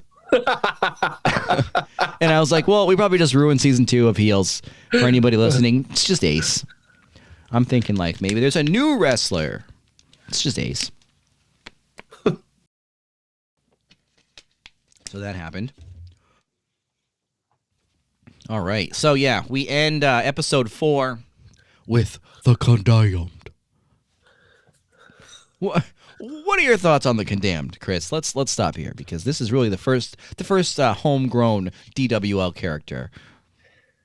I mean, if you're gonna bring Ace back, you have to bring him back like this, where he's kind of all like a different guy, because with the crying and the leg breaking and the losing the ladder match to Crystal and all this shit, has to come back as a different character completely. Do I think the name is horrifying? Yeah, I think it's stupid, but all right, it could be worse, but it could be better. He's not the Ace definitely picked up the name. He thought of the name. That's definitely what I'm saying. It's not the condemned, like Stone Cold Steve Austin and the condemned. It's the condemned. That's folks. There's a movie called The Condemned with Stone Cold Steve Austin. I know you've never heard of it, so I have to explain it. It's real.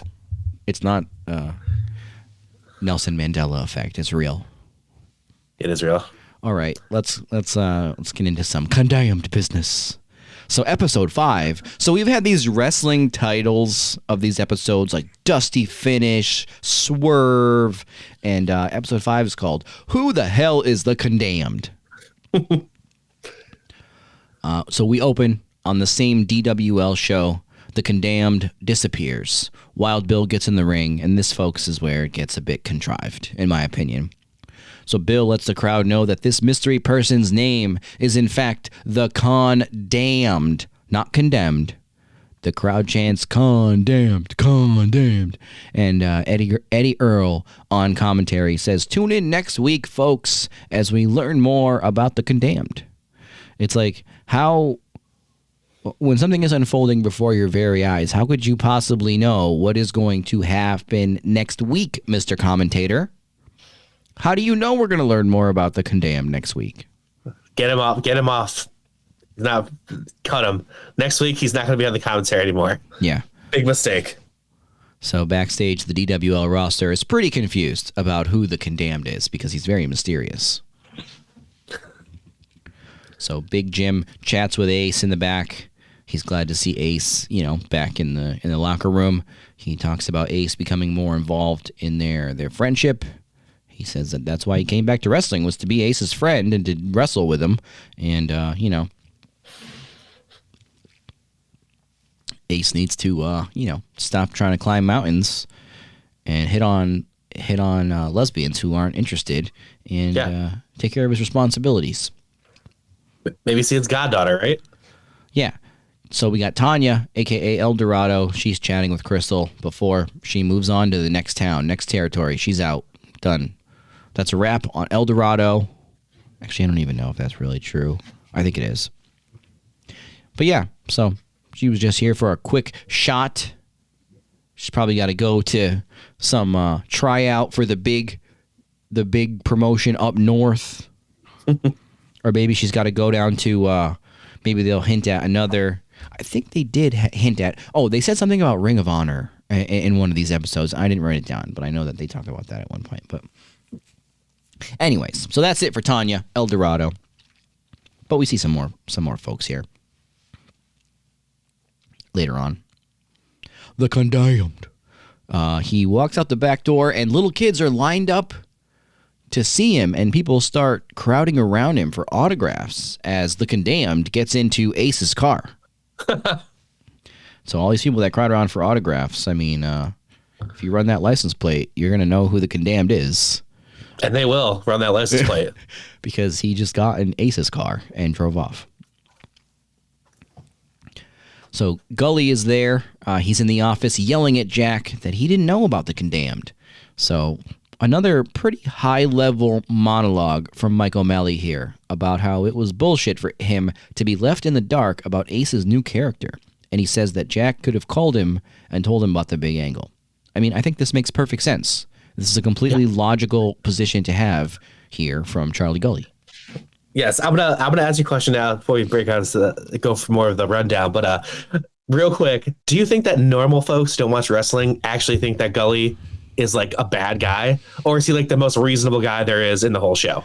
So I don't know if it was just writing a lot of great stuff for himself here and this character or what, but to me, he came off like very reasonable when he needed to. And this was one of those moments where he's like, I'm trying to work with you guys here, and you're debuting new characters without telling me. And the big point that he made here was he's mad because his guys were supposed to end the show on top. So not only did you just do something on the show that you didn't tell somebody that you're working with about, you changed essentially the ending to have momentum in a different place. I mean, he's pretty correct. I felt that way too. I'm just like, holding over a lawsuit on someone, not the greatest thing you could do, right? You kind of an asshole for that. But I mean, other than that, the guy's just trying to make money. It just seems logical to me. He's a classic character in wrestling. He's been punched in the face and he wants to make a lot of money for it. Reasonable. And so he, like I said, he comes off very genuine, and like I said, his motivation makes perfect sense here. Like, and then at one point, this is where there's like a big screaming match, and Gully has a lot of classic lines here on the show, and he says, "You guys want to play fuck, spin the wheel?" And no one in the scene knows what that means. I have no utter clue what that could possibly ever mean. And but I'm gonna. I don't know what it means either, but I'm gonna start saying it. Like I don't even know where to begin with that one. But yeah, that was good. So then Gully's really mad about the finish not going his way. So now he's demanding that the Condemned be booked at the FWD show and lose in a match. So Jack says that Ace isn't going to go for that because the new character is a slow burn character. I mean, I don't know how slow you're going to burn this character when he's walking out to Ace's car, but Jack says a lot of F words here from Charlie Gully. Then we get a nice scene at the FWD arena between Gully and Rooster, who he's kind of defending Jack's actions to Gully. So Rooster's kind of like the intermediary here. He's like the Rocky Romero of this whole thing. He's getting these two sides to work together, and he's kind of making the other side's point to each side. So he's like letting Jack know how Gully feels about everything and why Jack needs to work with him, and he's letting Gully know Jack's perspective on things, and he also is like offering up his opinion of like what Jack might be thinking because he's worked with him and he's kind of been blown off by Jack a lot in the past. So this is where we enter Brooks, Rizzo, and Continuum to the story here. So this is the Silicon Valley startup that wants to get into the pro wrestling streaming world and is looking at the FWD and eventually the DWL. So also we get a scene where Crystal visits her mother in prison and just tells her about, like wrestling and stuff.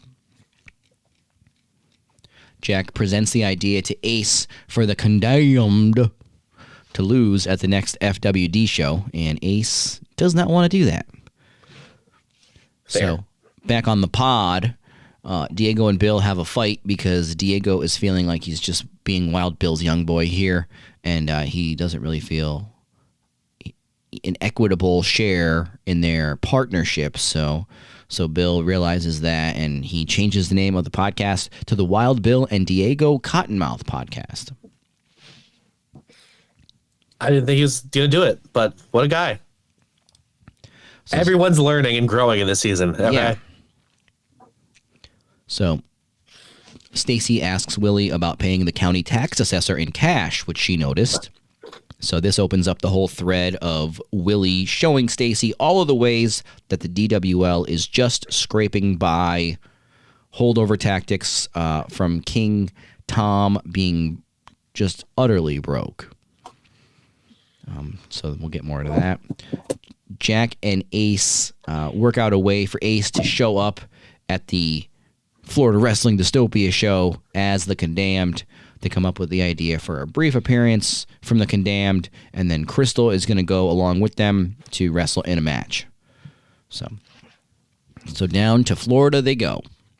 And then Jack presents his idea to Gully, and this is the show that Brooks Rizzo from the streaming company is going to be at. So he's sitting front row with Gully's daughter, and Serena Deeb sighting. Oh my God, again with the notes. Do you see these notes? It's like, what kind of AI spell check? Luckily, I know what I meant to write here. So Crystal's match in the FWD is against a wrestler named Venus Cancer, a.k.a. Serena Deeb, an amazing wrestler. So during the match, the FWD roster comes down to the ring. Rooster, Luke Hawx, a.k.a. The Hole, some folks we see in the mix here, Aaron Stevens, formerly Damian Sandow, and WWE SmackDown General Manager Nick Aldis, also Jordan Grace out there. Gully comes out, and he offers Crystal a contract. She says that she is DWL for life. So now Jack comes out to defend Crystal, but Crystal turns on Jack and hits him with a chair. No, damn it. No. Why, damn it? You son of a bitch. Jack Spade. Why? Wait, so Jack gets hit with a chair. Gully punches Jack. And the FWD roster is about to gang up on Jack And then the Condemned shows up, and Jack and the Condemned clean house with the lights out, and then they both disappear. So Brooks Rizzo, from the streaming service, he is more impressed with the DWL invaders than he is with the FWD. Ooh. So he goes to the back and he wants to talk to Willie about the DWL. So that's how that episode ends. Episode 6 is called Appearances.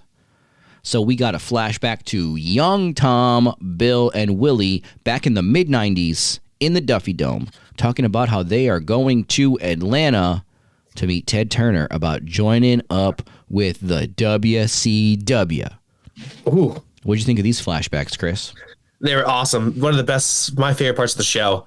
They get a deeper history into what was going on with the DWL and Tom Spade, why Wild Bill and Willie kind of have that like clashing relationship, and kind of more into how Tom Spade kind of ruined everyone's lives. Really. Yeah, but then, well, yeah, but technically Ted Turner ruined everyone's lives. So we'll get more into that. But yeah, the three of them, they're trying to break into the big leagues, which at the time were the WWF and the WCW.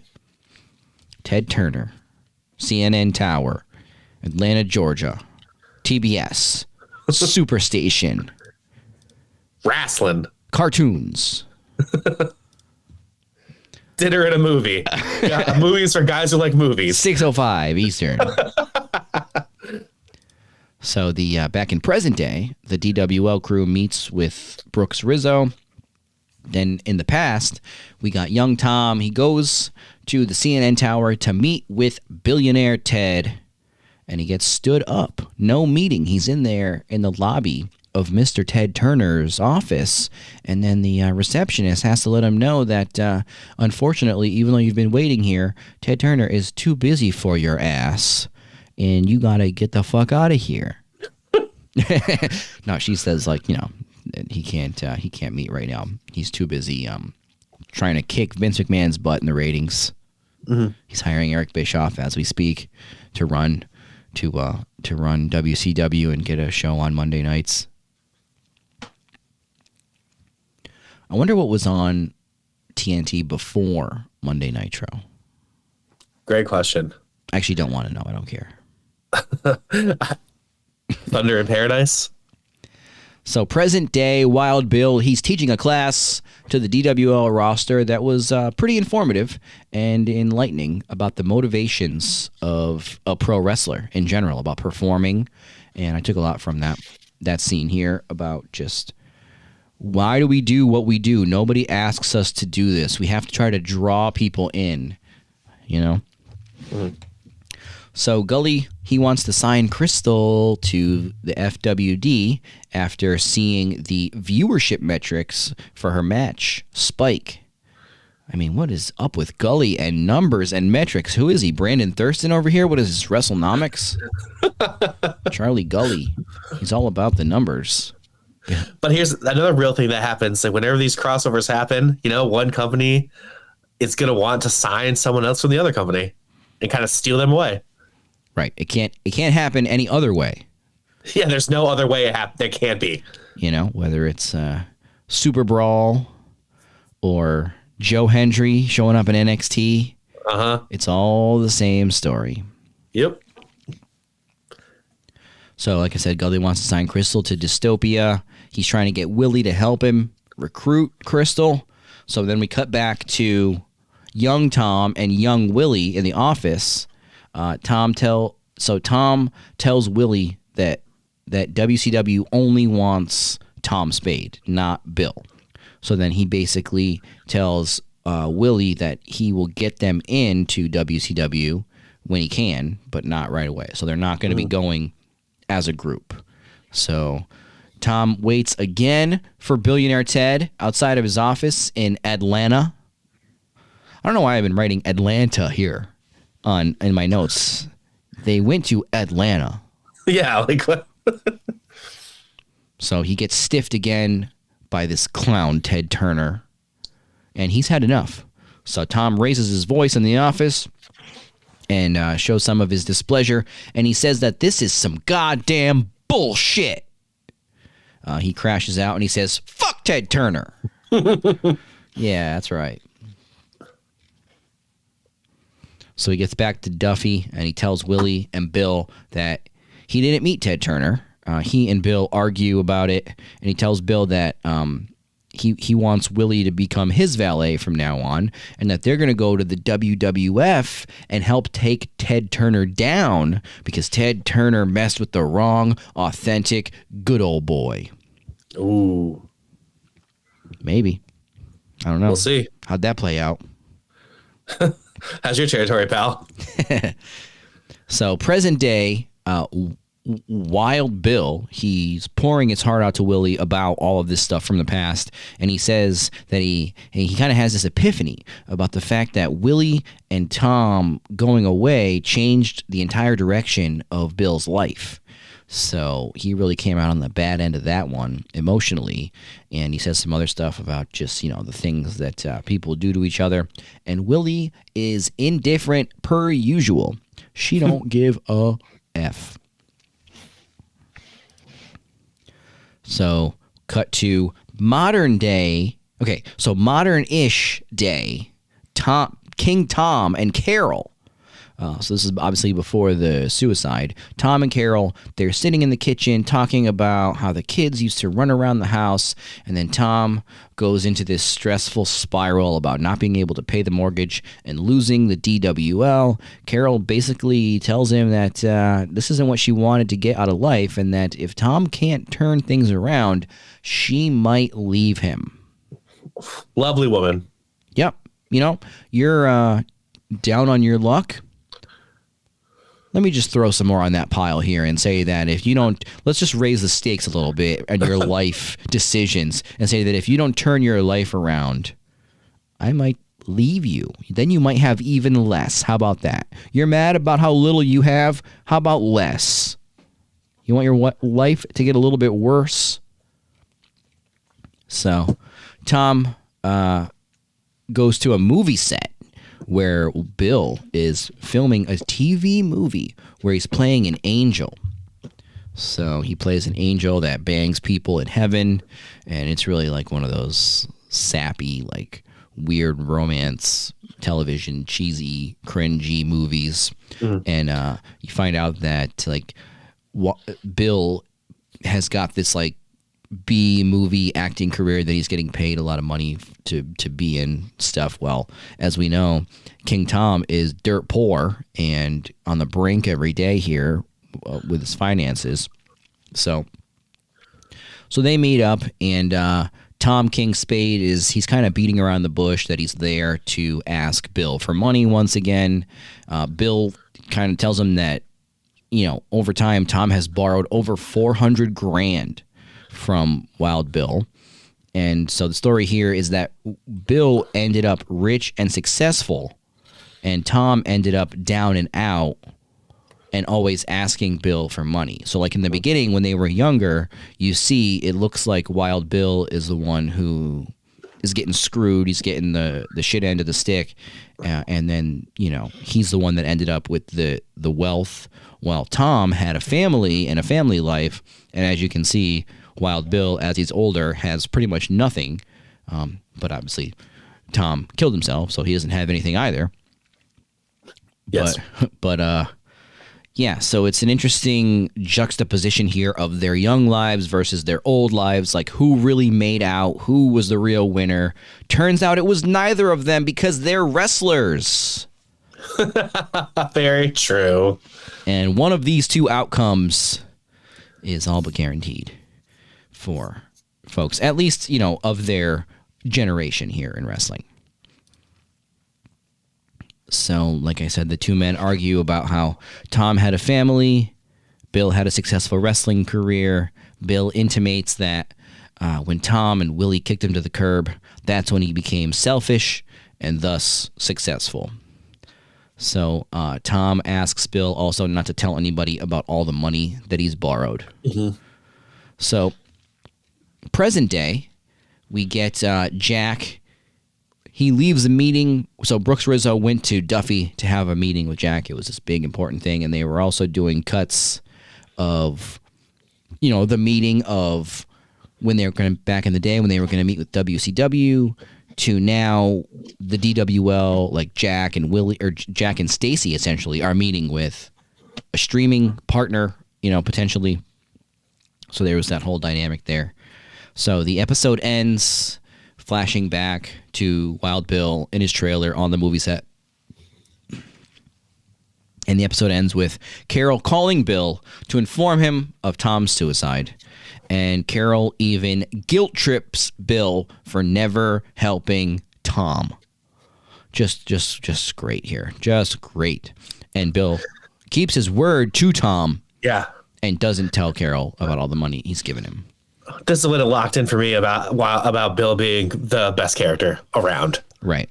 Yeah, for sure. All right, I'll get into the end here. Episode 7 is called The Things That Matter. So the episode starts off with Ace and his dyed black hair going for a run through town. And he's also looking for a job at a nursing home. So now he wants to help people and somehow contribute to society.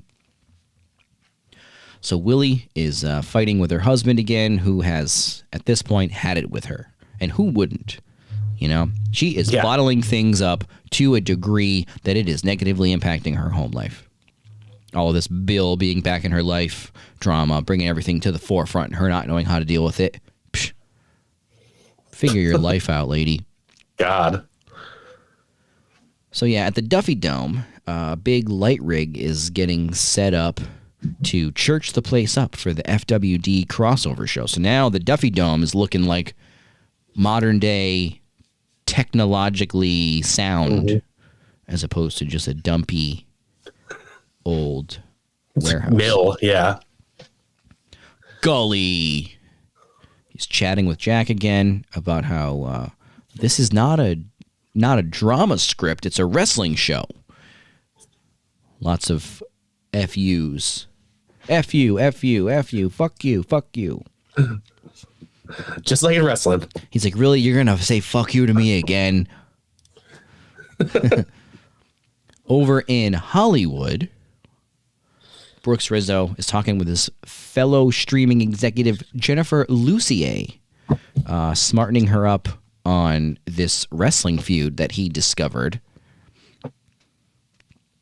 And Willie is being a jerk to none other than Big Jim when he's 15 minutes late. He was just riding his bike. He's got a baby at home and you're going to give him a hard time about being late? Unbelievable. So Wild Bill leads a promo class where he cuts a promo on the dad for being a chin guy. And this one stuck with me as well. The chin guy speech. Yes. So, I will never be a chin guy again after this.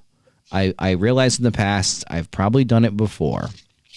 Not in a long time, but when I was younger, I would go places, and if there's a lot of people there, people say hi to you, and you just go.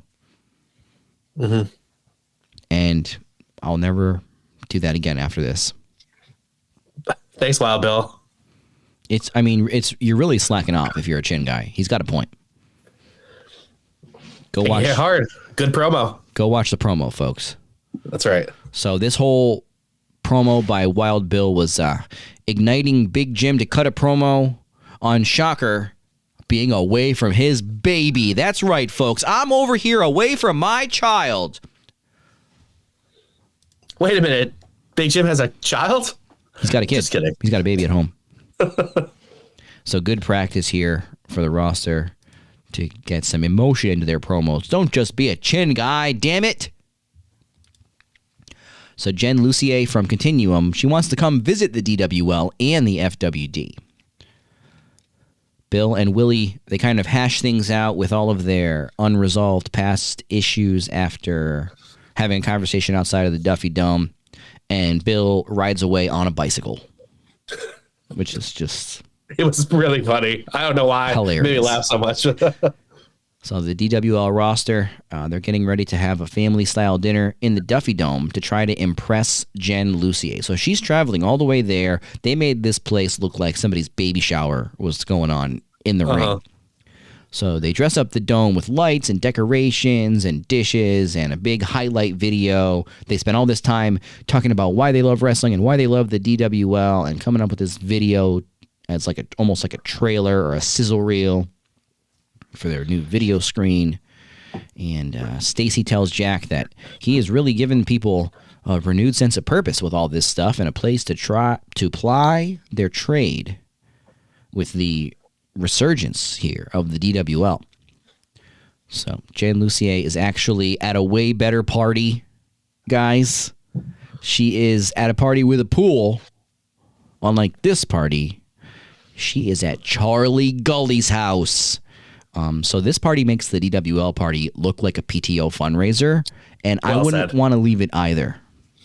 Yeah, well said. That's the PTO fundraiser is dead on. That's exactly what it looks like. So yeah, and I mean just the idea. This is like Game of Thrones level, the traveling plot holes of like, I'm in Florida, but I will come to your party in Georgia later today. Okay, well. Unless you're in like two border towns, it's not really. I mean, this is like Game of Thrones. You're gonna go to from King's Landing up to Beyond the Wall, and then fly back down to King's Landing in 15 minutes. So yeah, Jen Lucier is just having a great time. She's flirting with Rooster. She gets invited by Gully to the cross-promotional Harmageddon show. Of course, it's called Harmageddon. Harmageddon. So she's decided to skip the DWL event. So her assistant calls Jack and cancels. Ooh. Brutal. Gully calls Willie and asks her to get Crystal to come down here because Jen Lucier is requesting Crystal at the party. So Gully's still trying to recruit Willie to come work for him and talks about how he's going to go give Jen Lucier another mojito, ensuring that she does not leave his ripper of a party. I actually love mojitos. It's definitely, I knew this scene was going to resonate with you because of that. Mojitos. If you tell me there's another mojito, you don't have to tell me. I've already asked you for another mojito. That's right. I've gone to so many bars, and you can tell the ones that just don't want to make you a mojito. Because, it's not the easiest drink. It's like there's ingredients. It takes effort. And not every bar is sophisticated enough to have things like, mint. So you say, can you make me a mojito? They either say no, meaning like, fuck you. Yes. Or God damn it. Or they say, oh, which means, God damn it, I have to make that for you. Which also means, fuck. Yeah. And then I drink them so fast that I want another one. Then they have to keep making them. Then I'm the really annoying guy who wants his fifth mojito. And then by the sixth or seventh mojito, it's like, I'm not even saying anything. I'm just going up to them and I'm just like, give me another mojito. Who's the real heel? It's you at a bar asking for mojitos. And I just want a mojito. Can I get another one? Like, what the fuck? Anyway.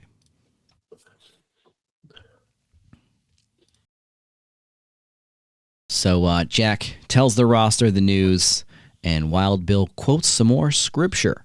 This time it was the Gospel of Matthew about he who does not welcome you.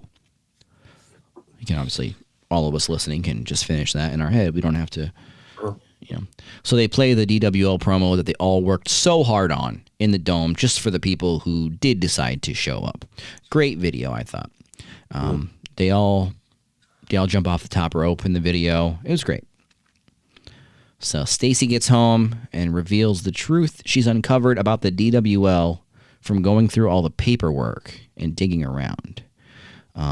So basically she reveals to Jack that they've been really scraping by, doing some things that are legal, some things that are illegal, some tax evasion type stuff, just whatever it takes to keep the DWL running. And it's basically kind of a big house of cards here that that King Tom has left them with. And Jack, finding this out, his response to his wife is just the 3 words, I hate him. Just, I believe that. Yeah, good for him for finally saying it. You know, I do believe that that Jack hates Tom. And, well, he said a lot of mean things about Tom throughout the series. Overly mean, you know, about someone who's killed themselves. He's obviously got like a seething level of anger toward his father that I don't even know how you could deal with that level of anger. But, yep, so just more crap for Jack to have to deal with. All right, folks, the last episode of Heels, Season 2, Episode 8. This episode starts with a younger Jack. He is working on a shooting star press in the ring. Tom Spade tells him not to do those kind of high-flying moves because they are not in your wheelhouse, and you are not Rey Mysterio. Jr. Rest in peace, Rey Mysterio Sr. Yes. So Jack keeps trying. Gully, in present day, is now visiting Willie's family. He is rizzing them, as the kids say. Gully leaves some cash in Willie's kitchen because money talks. But she doesn't say a word to him one way or the other. So Gully meets with Jack and reminds him about the lawsuit. I'm going to sue you if you don't do exactly what I say, for anybody who may have forgotten. So basically, he kind of just lays the stakes out, and just to get this MacGuffin out of the way, he says that, you know, he will drop the threat of the lawsuit once Dystopia wins the night at the show, and warns Jack not to shoot on him.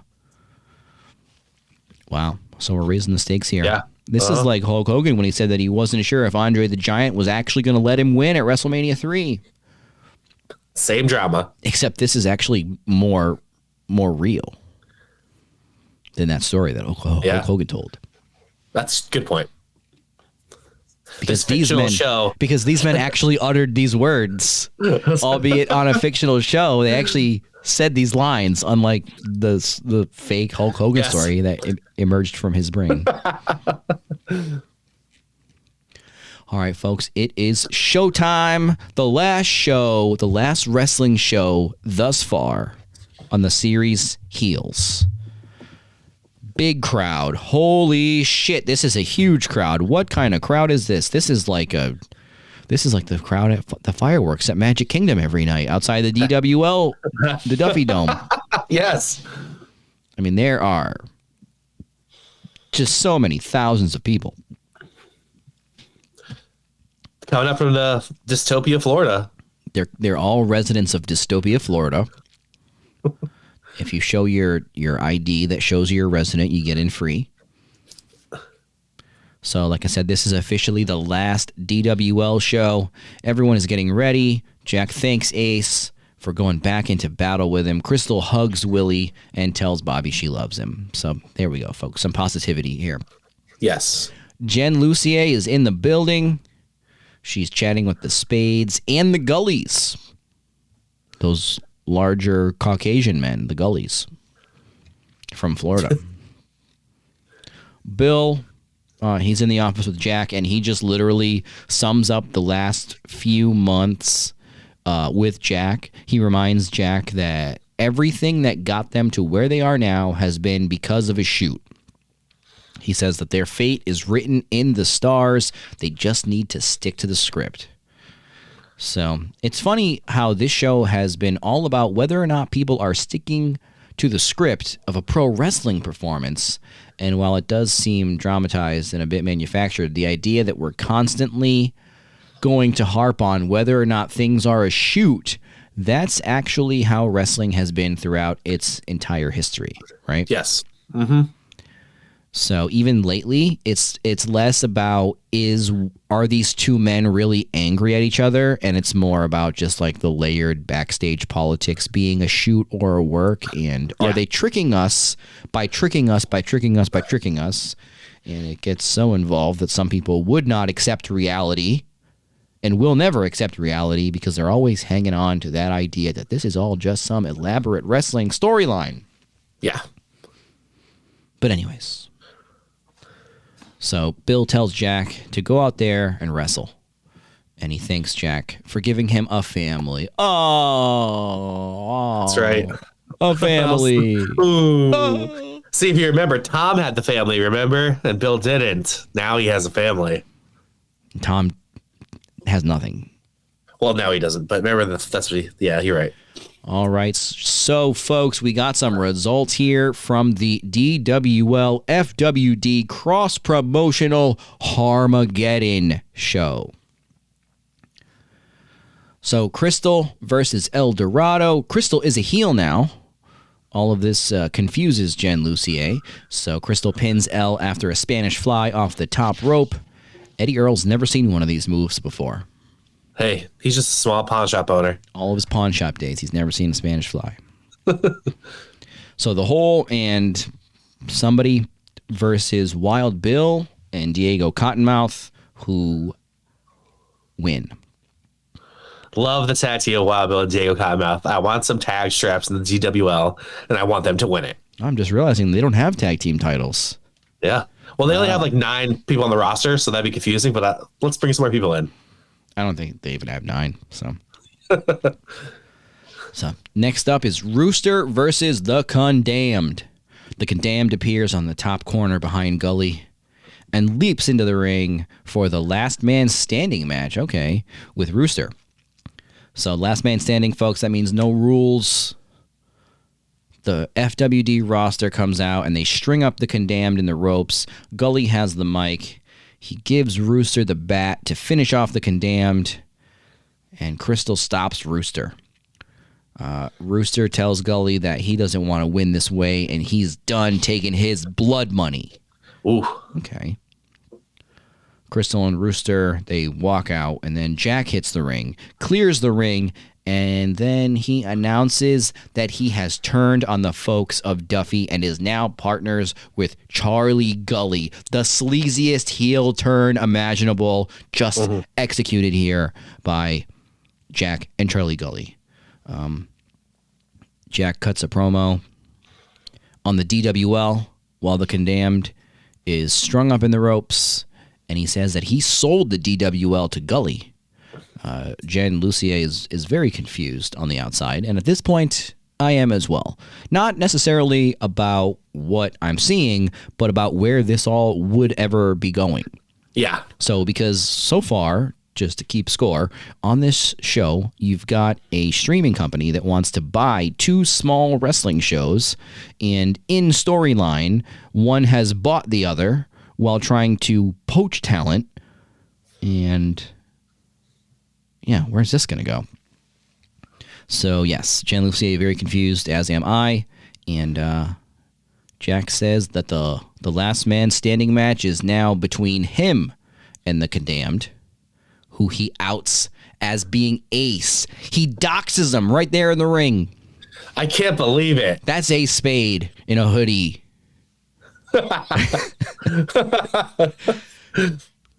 So now we get Jack versus the Condemned. All right, so now it's the DWL roster that comes out and clears the ring and evens things up. So basically, we got a brawl between the 2 rosters. All we needed was JBL in there throwing shoot punches at someone. No, actually, please. I don't want JBL anywhere. Thank you. Right, exactly. So, the 2 brothers brawl all over the Duffy Dome. This was a better match than Jeff Hardy versus Matt Hardy at WrestleMania 25. I think so, too. Definitely a better match than Jey Uso versus Jimmy Uso at WrestleMania 41. I was just going to say the exact same thing. Oh, sorry. It's okay. So, yeah, they brawl all over this place, and the crowd is really getting behind the Condemned. Gully distracts Ace, and Jack nails Ace with the ring bell.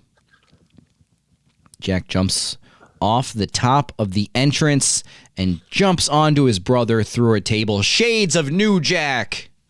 Yes, sir. Shades of 60-plus-year-old Sting. So it was actually an elbow drop, not a plancha, but still. They get back. Shades of Stephen Amell at All In going through that table. Yes. So they get back into the ring. The Condemned goes for a BME, and Jack gets the knees up to counter. So it was almost the best moonsault ever. Not quite, yes. Jack now decides mid-match that he wants to impress Jen Lucier. So he is going off script, folks. Gully is going nuts on the outside. This is like they're always hinting on this show about whether or not the Spade brothers are even going to stick to the script. Wild Bill even told Jack before the show, stick to the script. What does Jack do? The second the idea pops into his head, he goes off script. So Gully, this is a great moment. Gully's like going nuts on the outside just because and it's like you're watching a wrestling guy in a goofy suit lose his mind and act crazy emotional. This is like part of the show. And this is exactly it, folks. This is the moment that you need to look to if you're ever wondering, in the real world of wrestling, how can things go off the rails and people not realize it's happening? Because during the middle of the show, stuff like this happens, and it really doesn't happen in this way, where someone decides to randomly go rogue. I mean, this isn't Teddy Hart doing 20 moonsaults in Ring of Honor, Yeah. throwing up everywhere. That's not common. But there have been moments where you'll have a guy like Gully on the outside of the ring screaming, "What the F are you doing, Jack?" And that's really what he's thinking, Yeah. So the character of Gully here is screaming at Jack. This is not what they had discussed. Jack goes up to the top rope and goes for a shooting star press. Shades of Billy Kidman and the 7-year itch. He lands the move.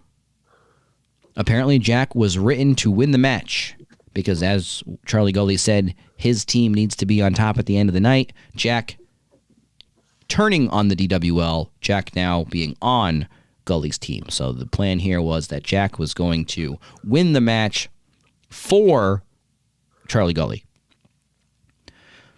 So when he and Ace are laying down in the middle of the ring, both getting counted out, he tells Ace to stand up and claim victory. He then tells Ace that he can't get up because he can't move his legs. That's right. Ace is forced to change the finish, and at the last possible second, he gets up to win the match when he was originally supposed to lose. This is not the finish that they agreed to. Ace wins. Gully is screaming, "Fuck you," to both Jack and Ace. Everyone knows this isn't supposed to be what's happening. People backstage are watching on the monitors. This is not what was planned. So we get an apparition of Tom Spade in the crowd telling Jack he should have listened to him. Oof. You're not Rey Mysterio, Jack. Or Billy Kidman. Stacy goes over to Jack, and the series ends with Jack laying there telling Stacy that he can't feel his legs. I got a little emotional. And that was Heels. Seasons 1 and 2, the complete series. Yeah. What were your thoughts on the ending here? Wrestling wise, I think that they should just double count it out to save the DWL. I think Jack should just been like, let's just take the double count out here because they're both on their backs. But Jack always has to go off script, and he always has to just do something that pisses everyone off.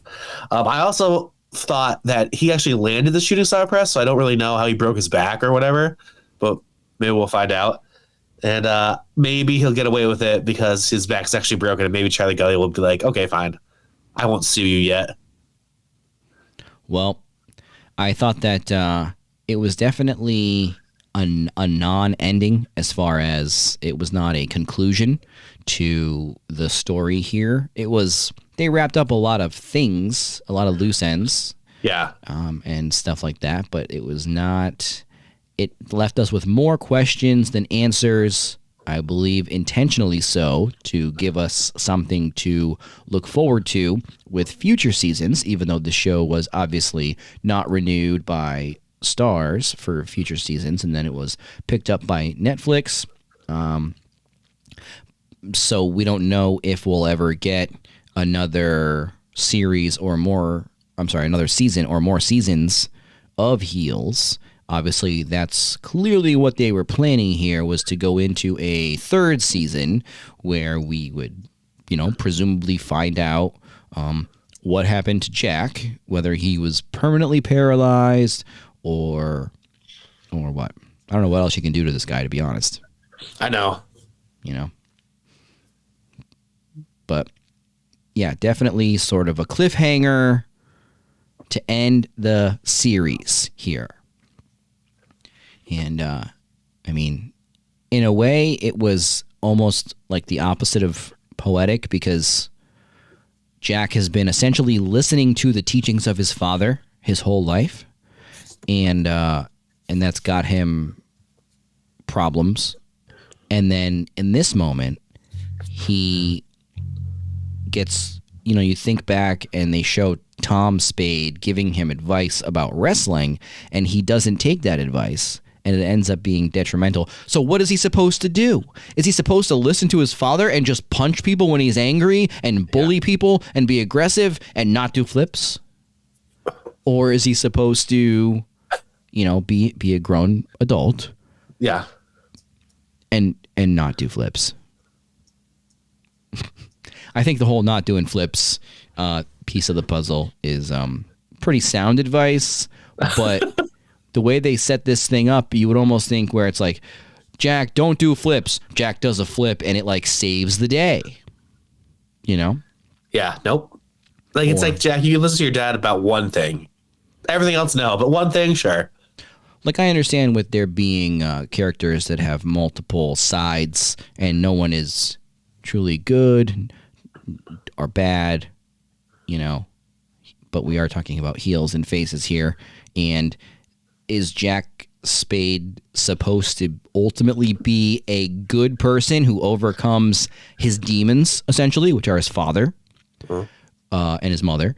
Or is he supposed to be a really flawed person that doesn't ever get redeemed? And if so, why would you have him become sympathetic by breaking his back? So yeah, I'm definitely interested in where they were going. If they never end up making any more seasons of Heels, I certainly want to know what the plan was, Yes. Link the script. Yeah. So then, in general, thoughts on the whole season 2 story arc. I thought it was very interesting that they worked in sort of a streaming service, because, again, it may seem far-fetched or weird or clunky, but it's so very true. They're this is what's out there for these small wrestling shows, is these, just whether it's a streaming service or a sponsor of some type or a venue or just some tech related company that wants to get in on some little thing that already exists that they can capitalize on with low overhead. This is a real, possibility. And it was a way to bring kind of the modern world into this really, traditional pro wrestling setting. Yeah, and it's a good point about the streaming service, because there is no overhead, because you don't have to take a place like the DWL and fancy it up, because the fans are going to go there because they already are going there. We go to places where we sit in horrible chairs that are very uncomfortable, and there's too much lights, there's no lights, or there's a roof so you can't jump off the top rope, and we still go. It's the same thing would happen on a streaming service. They'll just watch it. IWTV exists. This will exist. Yeah. So, and then, the competing like competing for attention essentially is a very real thing, and it's not necessarily between two promotions. It's just anybody these days, whether it's an individual wrestler, anyone with a social media presence is competing for that attention, and they're being those little like goblins like Charlie Gully is. Yes. We've been there, done that for sure.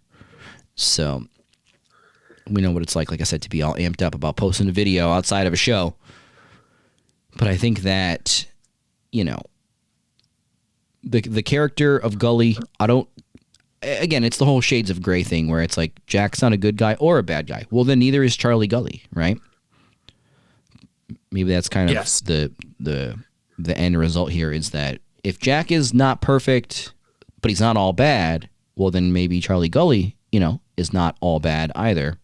And maybe they should do just a spin-off, just Charlie Gully. Finally tell us, why was Mike O'Malley commentating that baseball game? Plot hole. Biggest plot hole. Was it just because you needed an extra voice? Or is there some deep-rooted backstory with Charlie Gully being a former baseball announcer? We need to know.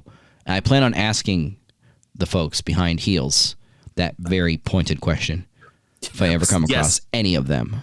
We need to know, yes. First question, Mike. Was Charlie Gully a baseball announcer? So let's get into some superlatives here from Heels. My favorite characters overall on this show, Jack Spade and Wild Bill Hancock. That's two good ones. Wild Bill is definitely my favorite character. Man, it's definitely Jack too. I love Crystal. I love everybody, but yeah, it's definitely Wild Bill and Jack. Best wrestlers on the show from what we saw in the ring here. In this order: Crystal, Bill, Ace, Rooster, Jack, El Dorado, Big Jim, Ricky Rabies, Apocalypse. That's fair. My favorite lines, Charlie Gully, when he says, "It's wrestling, Jack. It's not Faulkner." Fair enough. I wrote that down as well when I was watching the show because I thought that was a great line. It's wrestling, not Faulkner. And the one that I already revealed, which is when he says, "You want to play fuck, spin the wheel." Oh, I love that too. Charlie Gully is great. Charlie Gully is my favorite character, actually. It's Wild Bill and Charlie Gully for me. Yeah. So what does the future hold for Heels? We don't know. Stephen Amell recently was on the Undertaker's podcast where he did mention the show debuting on Netflix, and it was not exactly in, a top 10 show list, right? So it didn't exactly have this first or second run resurgence. So I think they're all still pushing for it. There's definitely this dedicated fan base, folks like myself and wrestling fan Chris.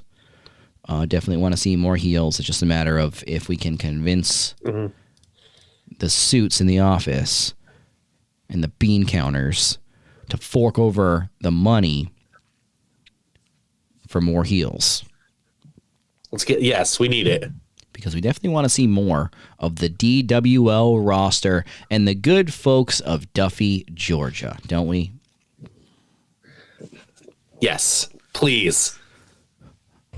All right, so home we go, my friend. So that about does it, folks, for our mega review of the series Heels. We hope you enjoyed our trip to Duffy, Georgia. We hope you enjoyed our take on this wrestling business and this show. So we hope you enjoyed Heels as much as we did. Thank you for sticking around. Be sure to subscribe to the podcast, guys. Hit the subscribe button, hit the like button, and let the night roar! Yeah, that's it.